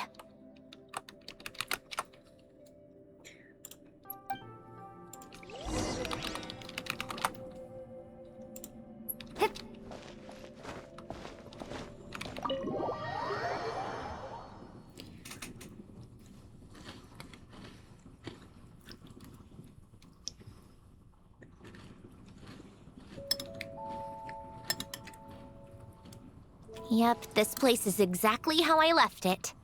Nothing has changed.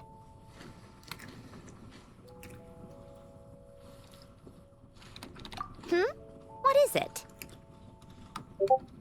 Huh? How did you get... Oh, Arlecchino gave it to you, didn't she? Yep. And I'd you assume. read the whole thing. Just so you know, a lot of that was written a long time ago. At that very desk, to be exact. Anyway, since you've already read it, you should just hold on to it. I can always start a new one. Well, feel free to look around. I'm going to start looking for the gift Alen mentioned. Oh, but be careful with the stuff around here. I'm not saying you can't touch anything. Just try not to choke on the dust. Mm-hmm.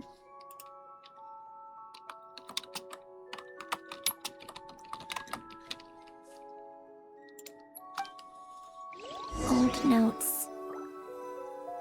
Man, I've been typing in, like, my friend Discord server.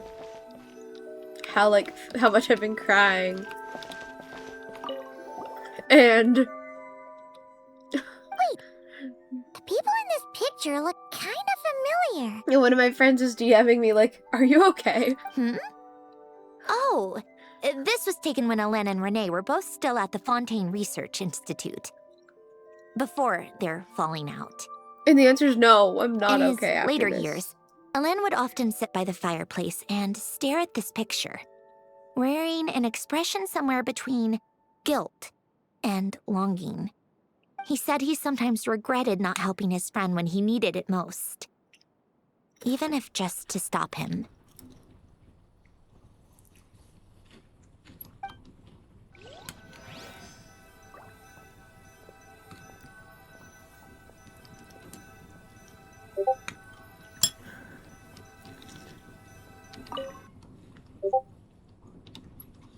Oh, these are some of Alen's drafts from his later years. Just casual doodles, really.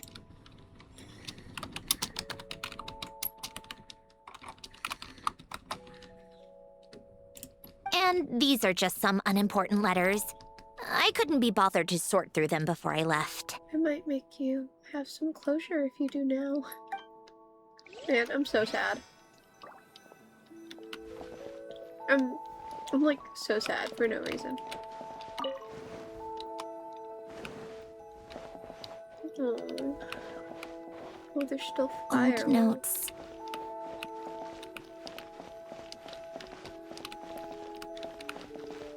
This looks like the room she woke up in.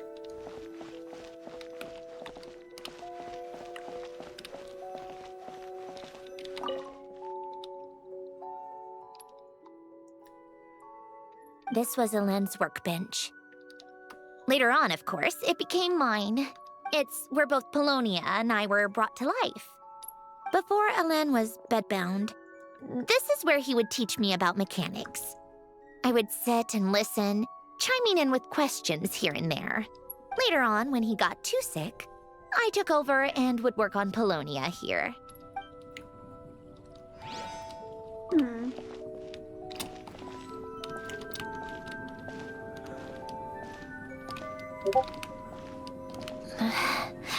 Polonia. Oh. I'm gonna cry again. He's trying to make me cry again. Okay, I'm gonna take a second.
Okay, I can do this.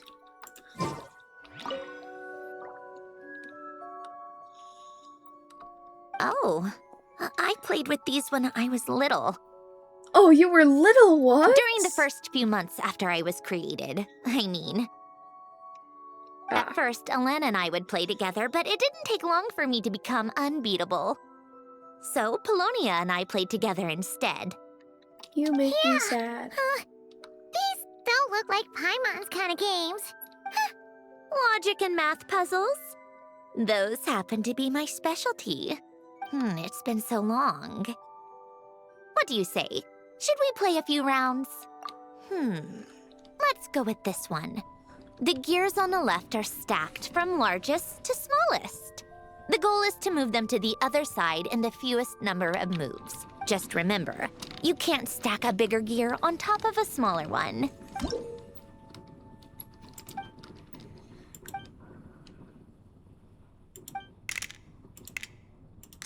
Oh, I played with these as a child.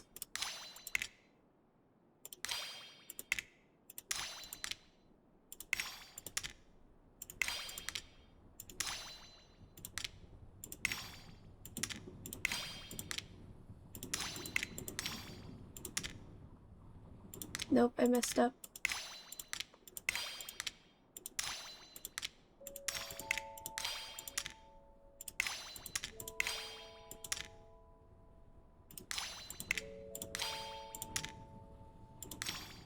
Oh, this can go on here. Oh.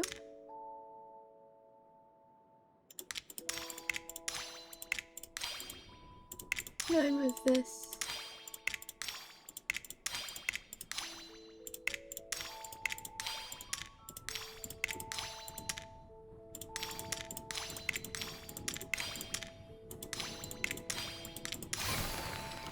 Looks like it took you a few extra moves. My first attempt was the same. You'll get better with practice. Well, what did you think of the game? You showed quite a bit of promise, too. We should do this again sometime. There are other puzzles we could try. I did that when I was little, too. Not Sandra and Ed little. I was actually little. This house is filled with so many memories. It's so cozy and charming. You should have seen it in its prime, when people actually lived here. A lit fireplace, a steaming cup of coffee. That's the real deal. You know, we also used to have a mechanical piano that Alen built. Oh, how chic! Alen never played it much. He probably wasn't able to at that point. But I managed to teach myself. Music theory is essentially math after all. Once you learn the patterns, it's not really that difficult. I loved perusing Alen's collection of classical music. The chords and harmonies felt like individual mathematical puzzles. It was fascinating. So I did some composing as well. But as Alen continued to deteriorate, even the sound of music began to grate on his nerves. So I got rid of the piano. Aww. Back then, I assumed a piano was like an ordinary clothing rack. Commonplace in every home and easily replaceable. It was only after I left that I realized how hard a good piano is to find. Oh. Ahem. Enough about that. Alen's gift should be just in here. The only things undisturbed before I left were a few of his personal belongings. Okay. I can do this. I can do this.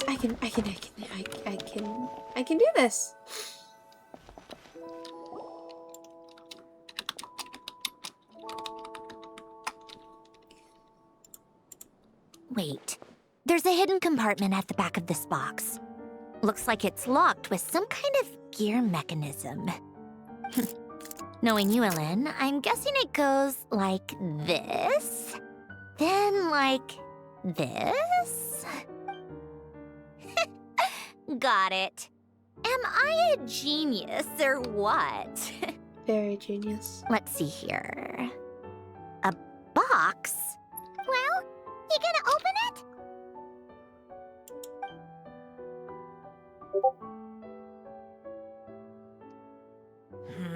It's heavier than I was expecting. Just how much stuff is in here?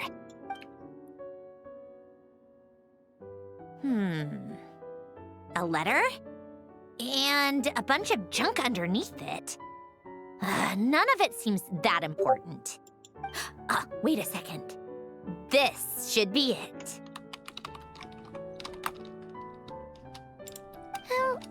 A cube? It's a multi-dimensional algorithmic core. Alen would use it to store information.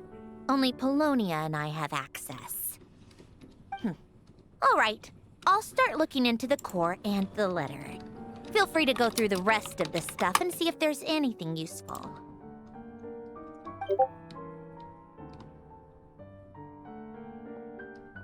Okay. Hold on. There's another picture in here. This one has writing on the back. Oh, it's little Sandra on there. A snapshot of you playing among the plants shortly after you were born. You seem to like these flowers a lot.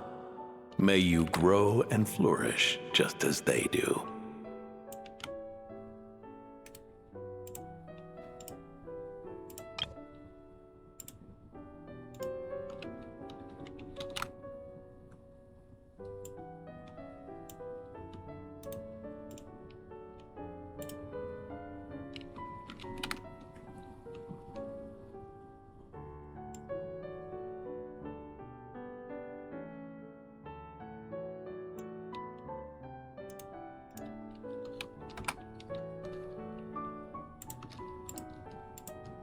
Huh? Wow! Look how happy you are in this picture. You've changed a lot since then, huh? Baby Sandrona. Baby Sandrona wasn't really baby, but she was baby. What's that supposed to mean? That. Just that you come off kind of aggressive sometimes. Or, annoyed at everyone around you? Well then, people should stop being so annoying. It's not like I'm the one with the problem. Of course not.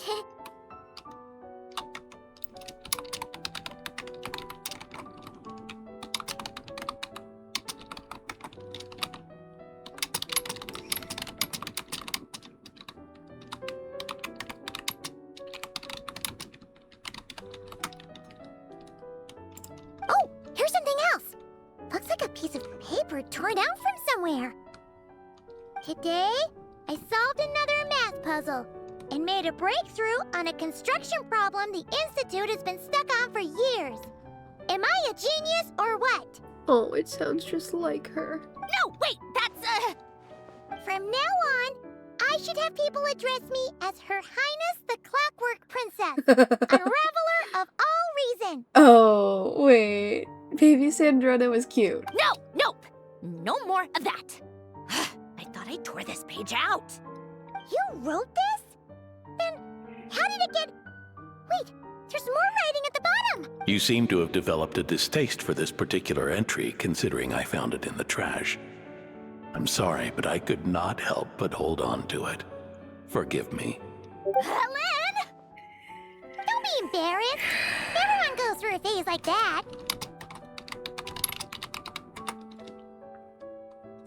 Nonsense. I wasn't even the one who wrote that. It must have been Polonia. That's enough. I told you it was Polonia. Okay. You know what? We're done with this. No more rifling around in the box.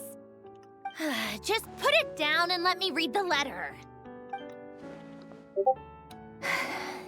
To my little clockwork princess. Guess it's for Polonia. Not another word. Got that? Yes, ma'am. If you're reading this, You've most likely received the gift I left for you. I just hope you didn't stumble across all this while cleaning out my effects or something trivial like that. I once asked if there was something you wished for. Do you remember that? I wonder if time has changed your answer. Regardless, I have another gift. A formula that will allow you to come face to face with the anomaly inside of you. If you even still call her that. Why this gift? To understand that, allow me to wax poetic on the soul once again. I would ask you to stick with me until the end, but I know you will. You always have. I believe a person should be born twice over in their lifetime. First, there's the birth that grants us life. Then, the birth of the soul.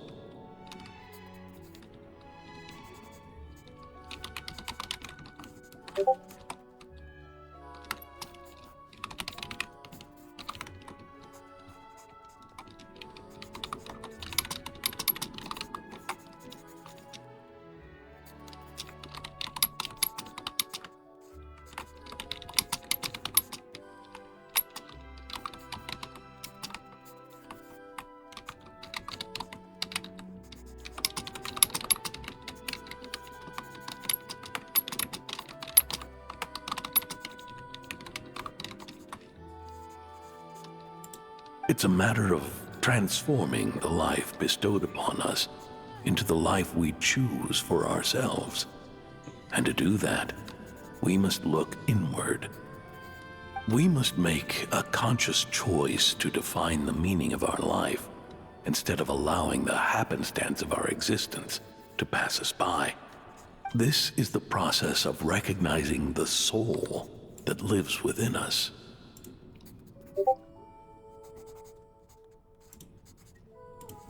You are my proudest masterpiece.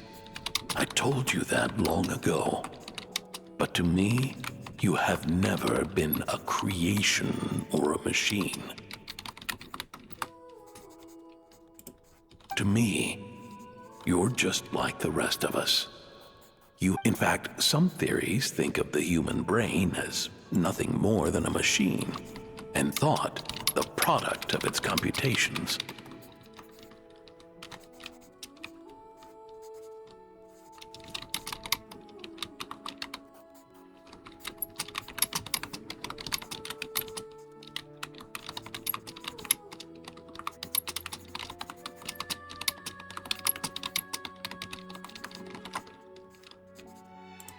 So you see, perhaps we're not so different after all. Your inner machinery is just far more advanced than most.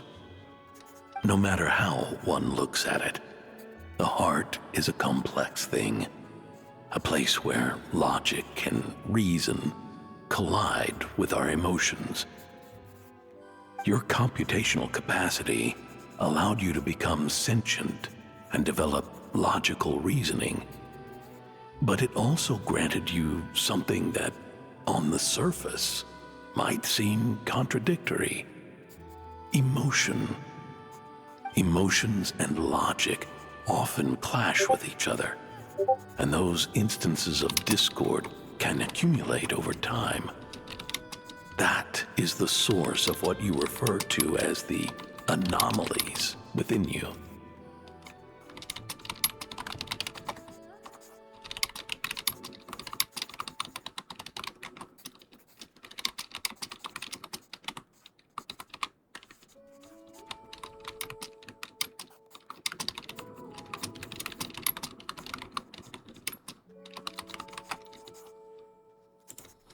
As you told me once, you've always known what you don't want.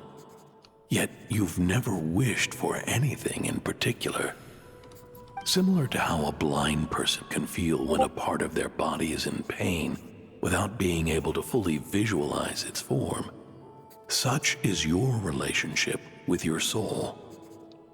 So, what I leave you now is this: a formula that will allow you to see the shape of your soul.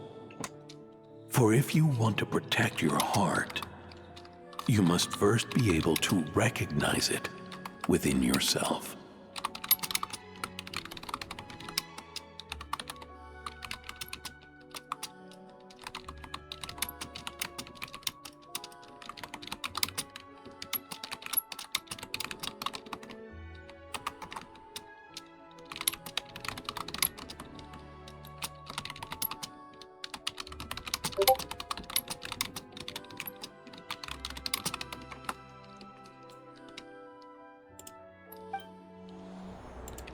Of course. Whether you use it is entirely up to you. You are, and always have been, free to do as you wish. Regardless, whether by my formula or some other means, I trust you will know your heart one day. You always were a fast learner. And the smartest person I've ever known. Ellen. Oh. I'm not gonna cry. I'm not gonna cry. I'm not gonna. Oh. Oh, I'm gonna cry.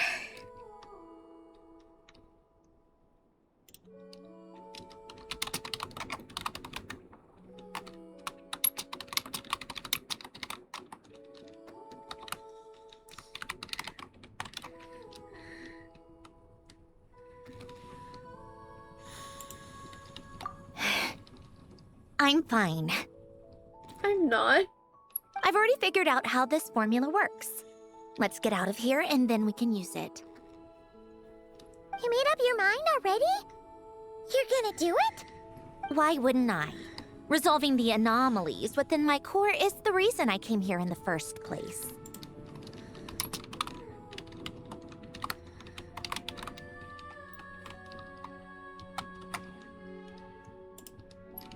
No, I can do this on my own.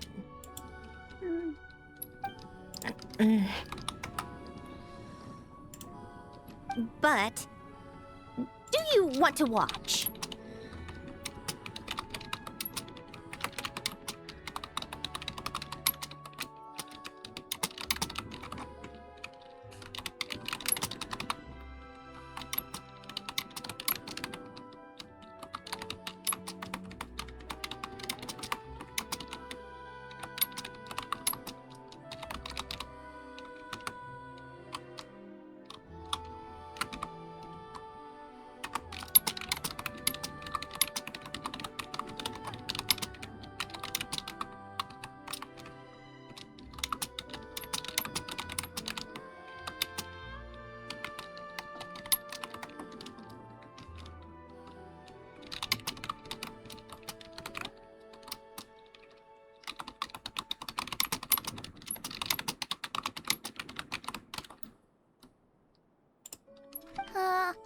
What do you mean? I already know what anomaly I need to resolve. Like Alen said, she's an amalgamation of all the times my logic algorithms have clashed with my emotions. And by resolve, You mean that literally? Or... Yes. But if you, let us in like that, wouldn't that mean letting us see a bunch of your, you know, inner thoughts and secrets? If what Alen said is true, then I'm about to be... born anew. Or whatever. This is your chance to be lucky enough to witness it. Besides, you already read my whole diary. When it comes to keeping my innermost thoughts to myself, well, I think that ship has sailed.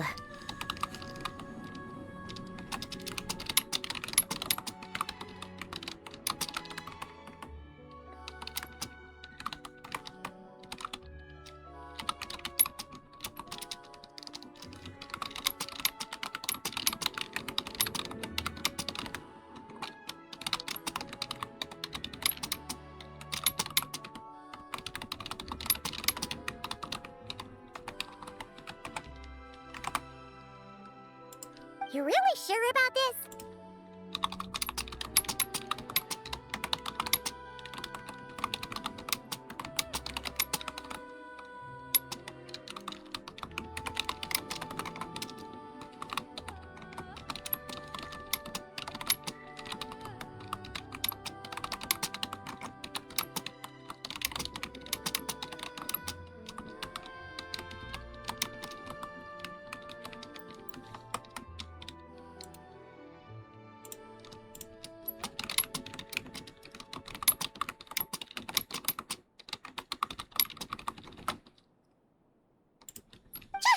How many times do I have to say it? I finally let you in as, friends, and you want to question it. I'm not gonna... enough with the mushy stuff. No, Just follow it's not me. enough of the mushy stuff. I'm crying.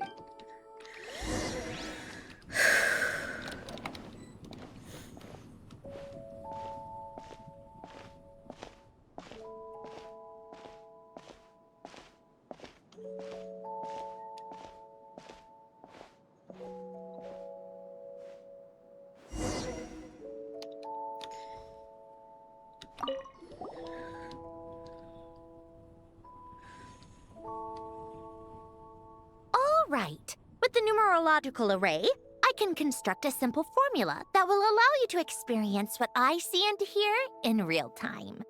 Oh, just like St. Lolly's scent-sharing technique. Been there, done that. Sounds like that shaman has some tricks up her sleeve. The arcane and the mathematical are both fundamental laws of this world. Being able to achieve a similar result through both isn't surprising. Anyway, let's get this show on the road. But no comments from the peanut gallery, okay? Okay. I know I offered, but I still don't want any interruptions. Okay, I'll be quiet. I will cry in silence. Okay, I'm gonna be good. I'm gonna be quiet.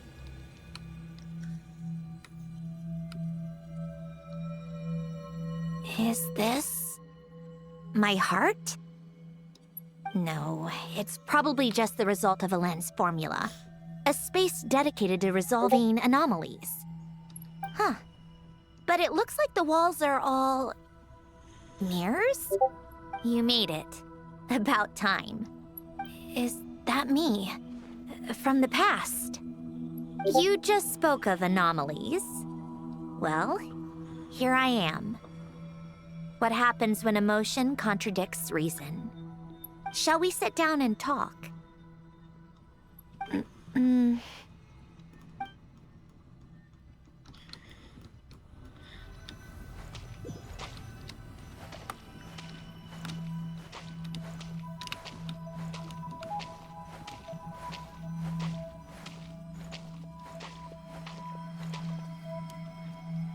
Wow.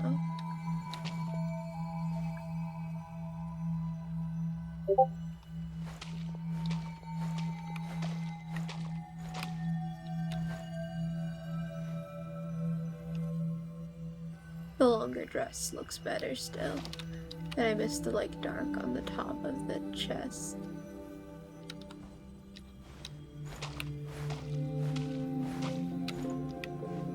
And like her sleeves were always detached, I guess.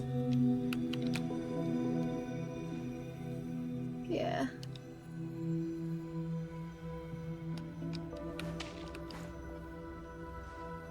But the long dress just looks nice. I don't mind the red and the gold, but oh, the red inverted to the gold. I should get the red at the top of the sleeves.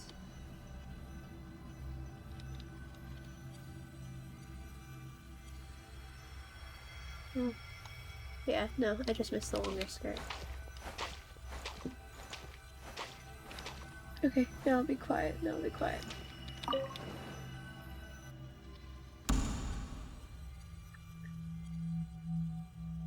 That should do it.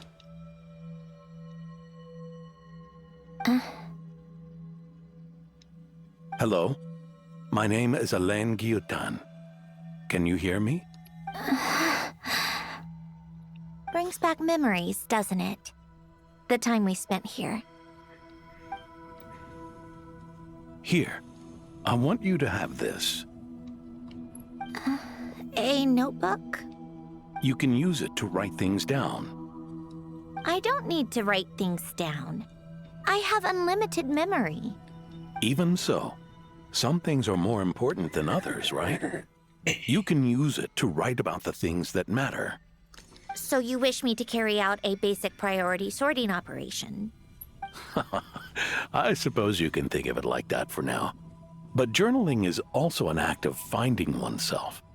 Much like we use wooden stakes to guide a plant to grow in a certain manner, what we choose to write down gives the soul much-needed direction. In the act of choosing what to forget and what to hold on to, we decide what kind of person we want to become. I don't understand. Like I said earlier, I don't need something like this. This is where we were born, where our life began.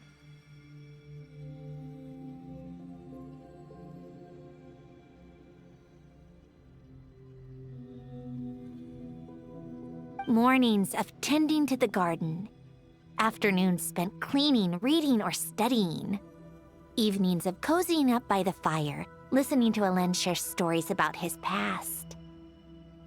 Alain, What is it? what are you drinking? Oh, this? It's coffee. It, makes me more productive. I want to try it. Oh, okay. Here. She's like a child. Oh, she is a child. She is a child at this point. Yeah, that sounds like me when I was a child. My mom was like, she would have coffee and I'd be like, I want to try it, and then I'd try it and it was terrible. Bitter. Yeah, literally. That's literally me. Speaking of, why did you design me with senses? Taste, smell, touch. Well, I'm not quite sure. It just felt like the right thing to do. So she's got all the senses. I suppose I hoped you might have a life of your own one day, and that you deserve to experience all life has to offer. Oh. Still bitter. But the smell is nice. Yeah. I thought those peaceful days would go on forever. You know that's not possible. Maybe. But how was I supposed to know the end was just around the corner? That was just bad luck. Was it? Well, it certainly became a pattern, now didn't it?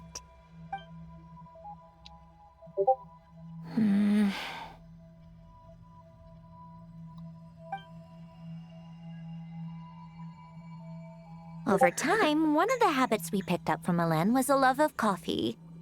We even took to hosting tea parties. A machine acting like a human. Kind of laughable, right? I suppose that's just what I'm used to.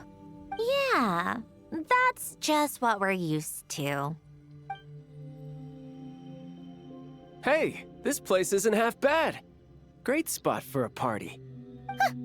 More And more people seem to be showing up to my tea parties uninvited. Anyone care to explain? Can you blame me? I saw Columbina leading Capitano somewhere, and I had to see what that was about. I had simply asked Columbina where I might find Arlecchino. I have business to discuss with her, and Columbina suggested looking here. Tartaglia and I were unaware that this was a private gathering. Apologies for the intrusion. It won't be for long. Whatever. Just add it to the list of annoying things that have happened today. What's one more? Since you're here, you might as well stay for a cup of tea. See? Told you she wouldn't mind. Much obliged, Sandrone. Well, look who we have here. Good thing I brought extra desserts. This has turned into quite the occasion. Capitano, I was just about to go find you. Pardon the intrusion. Rest assured, I won't sully your gathering with talk of work. We can have our discussion later. Spoken like a true gentleman. A certain unmannered 11th seat could learn a thing or two. I agree. You know, you really should start being nicer to me, Rosaline. Or I might just snatch that 8th seat right out from under you. I'd like to see you try. If you're gonna fight, take it outside. The only mess I plan on cleaning up is tea-related. Oh, Bina. I still don't understand how our quiet afternoon turned into such a crowded gathering. One by one, people just kept barging in. And then, one by one, they left without a word. Yeah, pretty annoying, huh?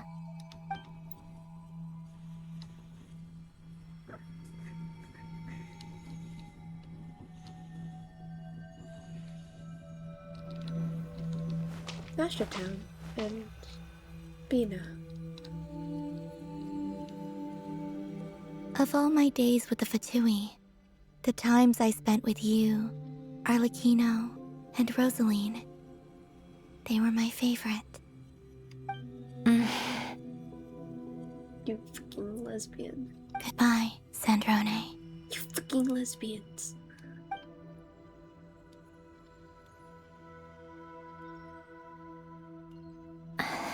Don't go, Columbina. We should have just said that. Why didn't we? If we had, would the story have had a different ending? Maybe. She couldn't stay. There was no future for her here. She would have just faded away. You're right. I suppose that's why you call me an anomaly. Oh, yeah. What if I had said this? What if I had done that? Would it have changed the outcome? Or would you have still lost that person? Every time you make a decision, there's a voice inside your heart. My voice, asking to contradict all logic and reason. Why didn't we make her stay? Is it worse to fight for something just to lose it? Or not to have fought at all? Not to fight at all. Don't you find it unfair? One by one, we keep losing the things we care about the most. But in the end, whether I want to fight for something or cry over all we've lost, you just push it down and pretend not to hear. So this is her heart, and this is her head.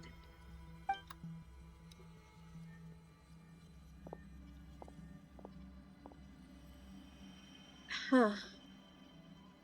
Oh.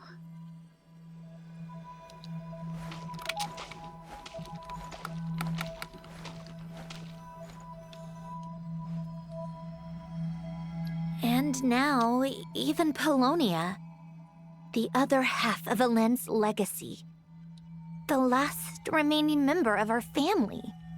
Even Polonia is no longer with us.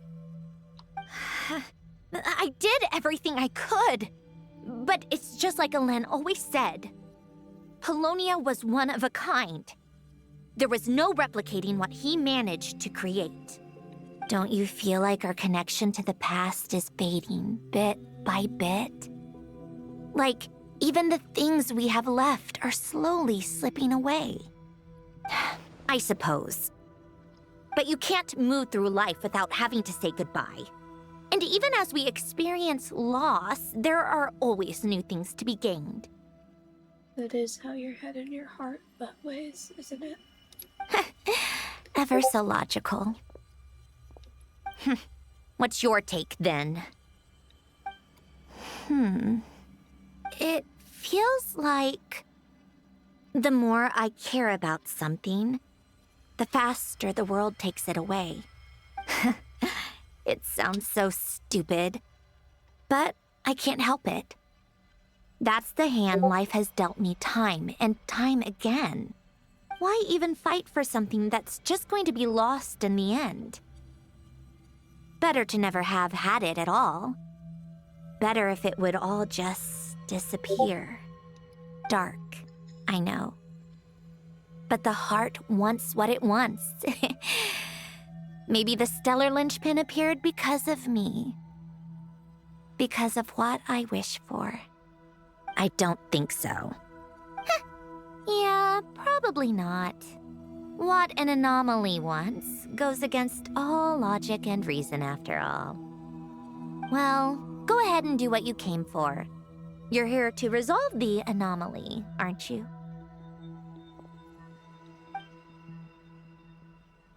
Yes. What's it gonna be? Keeping me imprisoned here like before? Or eliminating me entirely, like debugging a code? That might actually be a mercy. I don't care. I just don't want to experience the pain of loss ever again. Like someone who shuts out their emotions and kind of stuffs them in a drawer so that they don't have to feel that pain anymore. They just push it down until they feel nothing. But that's not human. Or, in her case, it's not doable because, just like a human, she has a heart and a soul, even if she pushes it down. Go ahead. I'm ready.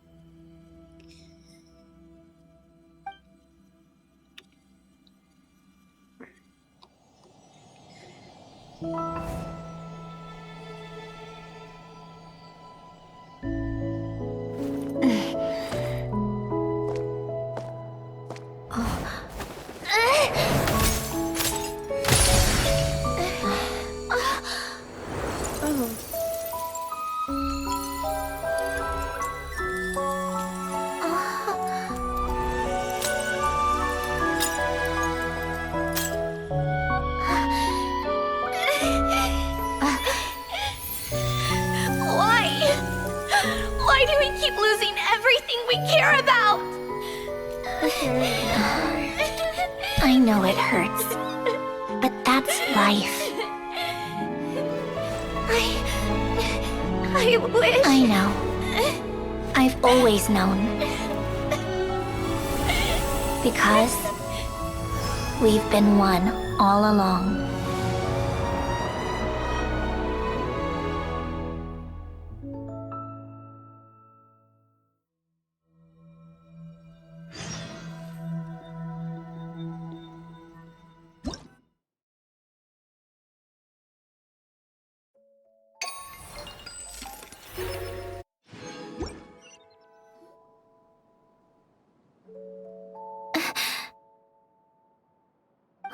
Sandrone! I'm fine.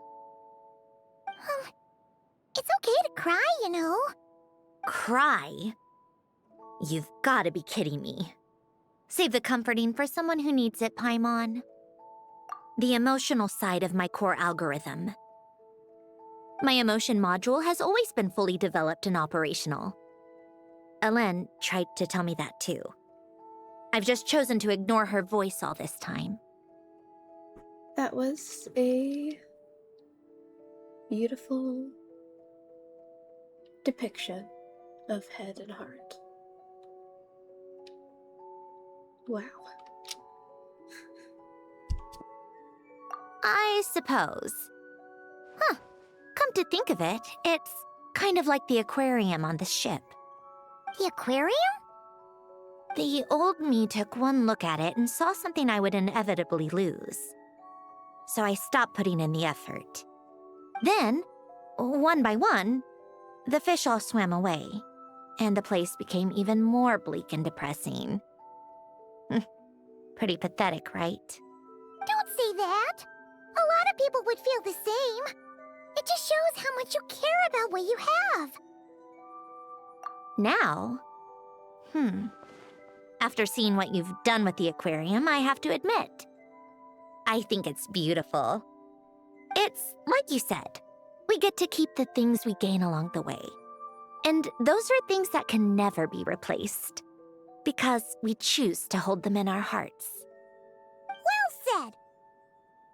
Besides, I've already died once. I'd be stupid not to make the most of this second chance. I'm sad. Right. Earlier you, or your inner self, mentioned something about her wish. What was it? I'm so sad. You think that's something you can just ask and I'll tell you? Think again. In a bittersweet way, though. I may have accepted my emotional self, but I'm not about to go all soft and mushy on the inside and pour my heart out. You are soft and mushy on the inside. That said, taking a step in the right direction couldn't hurt. Starting with cleaning some old aquarium tanks of my own. Huh? Metaphorically speaking, I mean. Come on, let's head back to the ship. I need to talk to that shaman.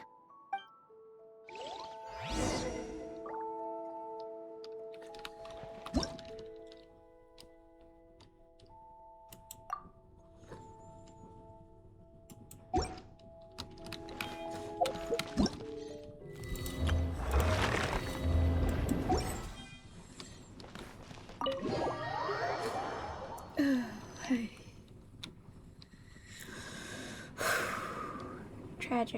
Tragic and sad and upsetty and wow.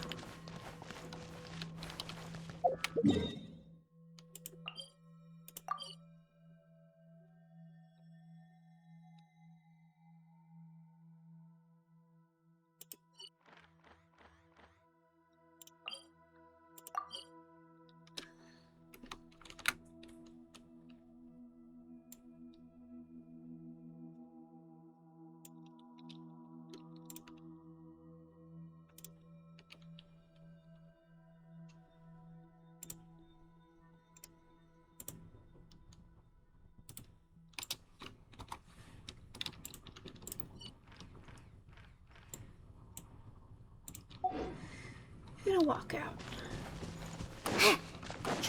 It feels right.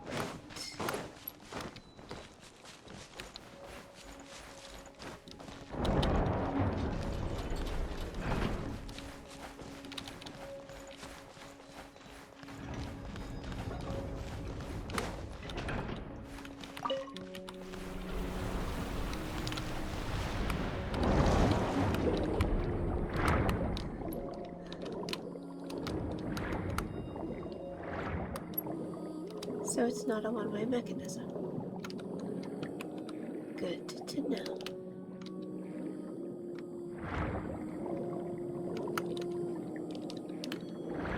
I want to more accurately mark it.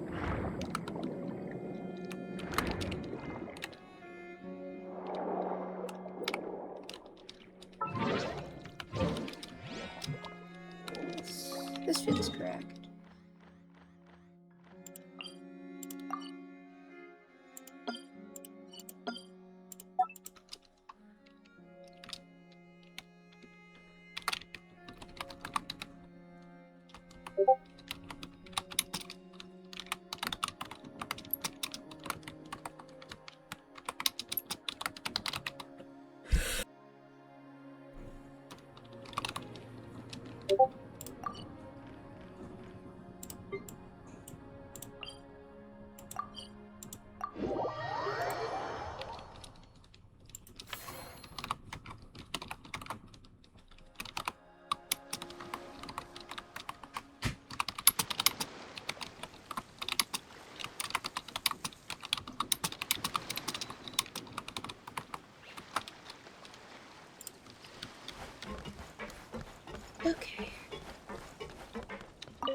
Resentful lost souls?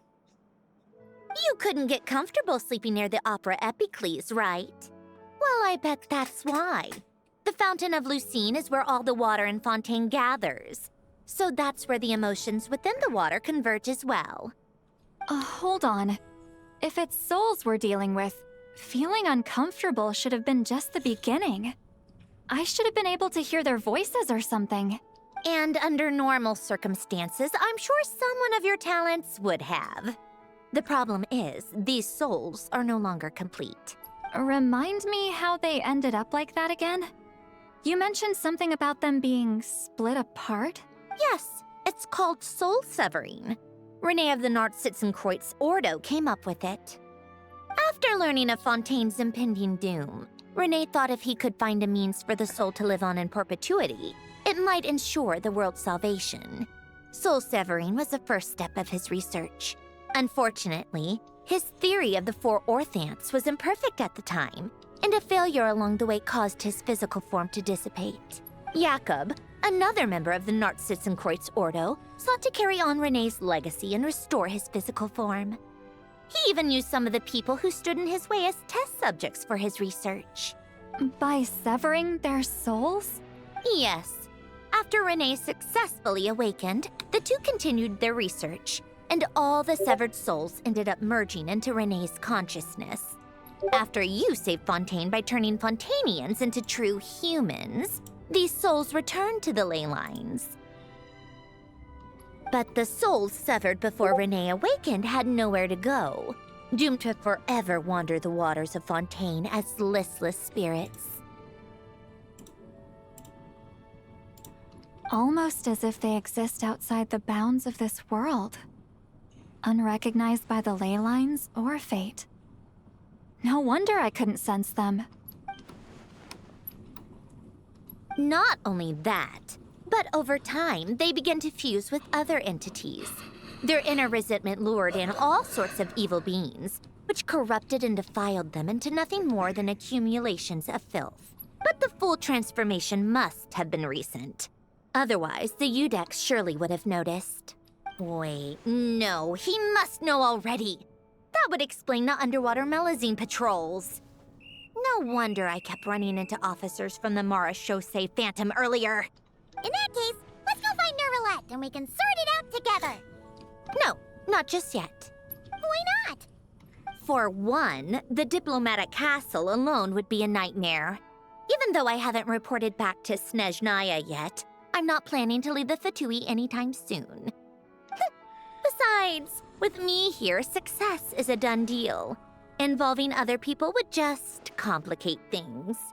All I need is for Miss Lolly to help pinpoint the location of this monstrosity.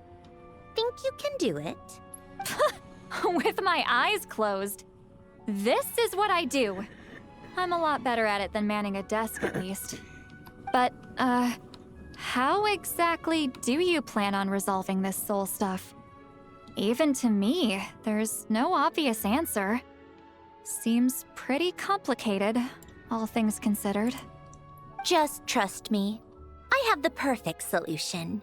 Oh, all right. If you're that confident, we'll follow your lead. Why the sudden interest in helping Fontaine with this, Androne? You never knew Renee and the others, right? No, I didn't. And you're right. This problem has nothing to do with me. I wouldn't get within 10 feet of the Nartsitzenkreuz Ordo or its members. But in his later years, Elen told me he regretted not helping his best friend when he needed it the most. He also felt sorry towards Marianne for being too lost in his mechanical research to look after her properly. If he were still with us, I think he'd do the same. He might have a few choice words to say about it, but even after everything, he wouldn't leave his friend's mess for someone else to clean up.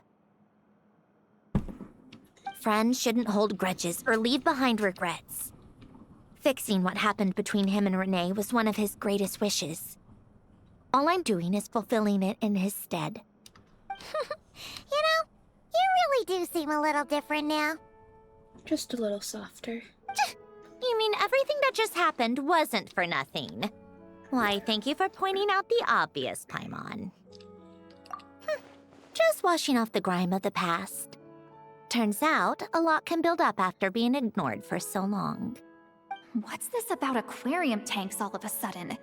They go off on some grand adventure and what? Now they have their own private code? Stupid. All right then, Seat Lolly. Tracking this thing down is up to you. Huh? Oh, right. No problem. You got this, Granny Eatsley! You, come with me to Hotel de Boer for a drink. Right now. Oh no, I'm in trouble. Why? Because I said so. Oh, Miss I'm in Guillotin, trouble. I'll report back on the location tomorrow morning. Just need a drink or two first to bolster me up. Well, don't let me keep you. All right, you. Time to go. I've got Oh. scores that need settling. I'm in trouble, yo. Huh? Oh.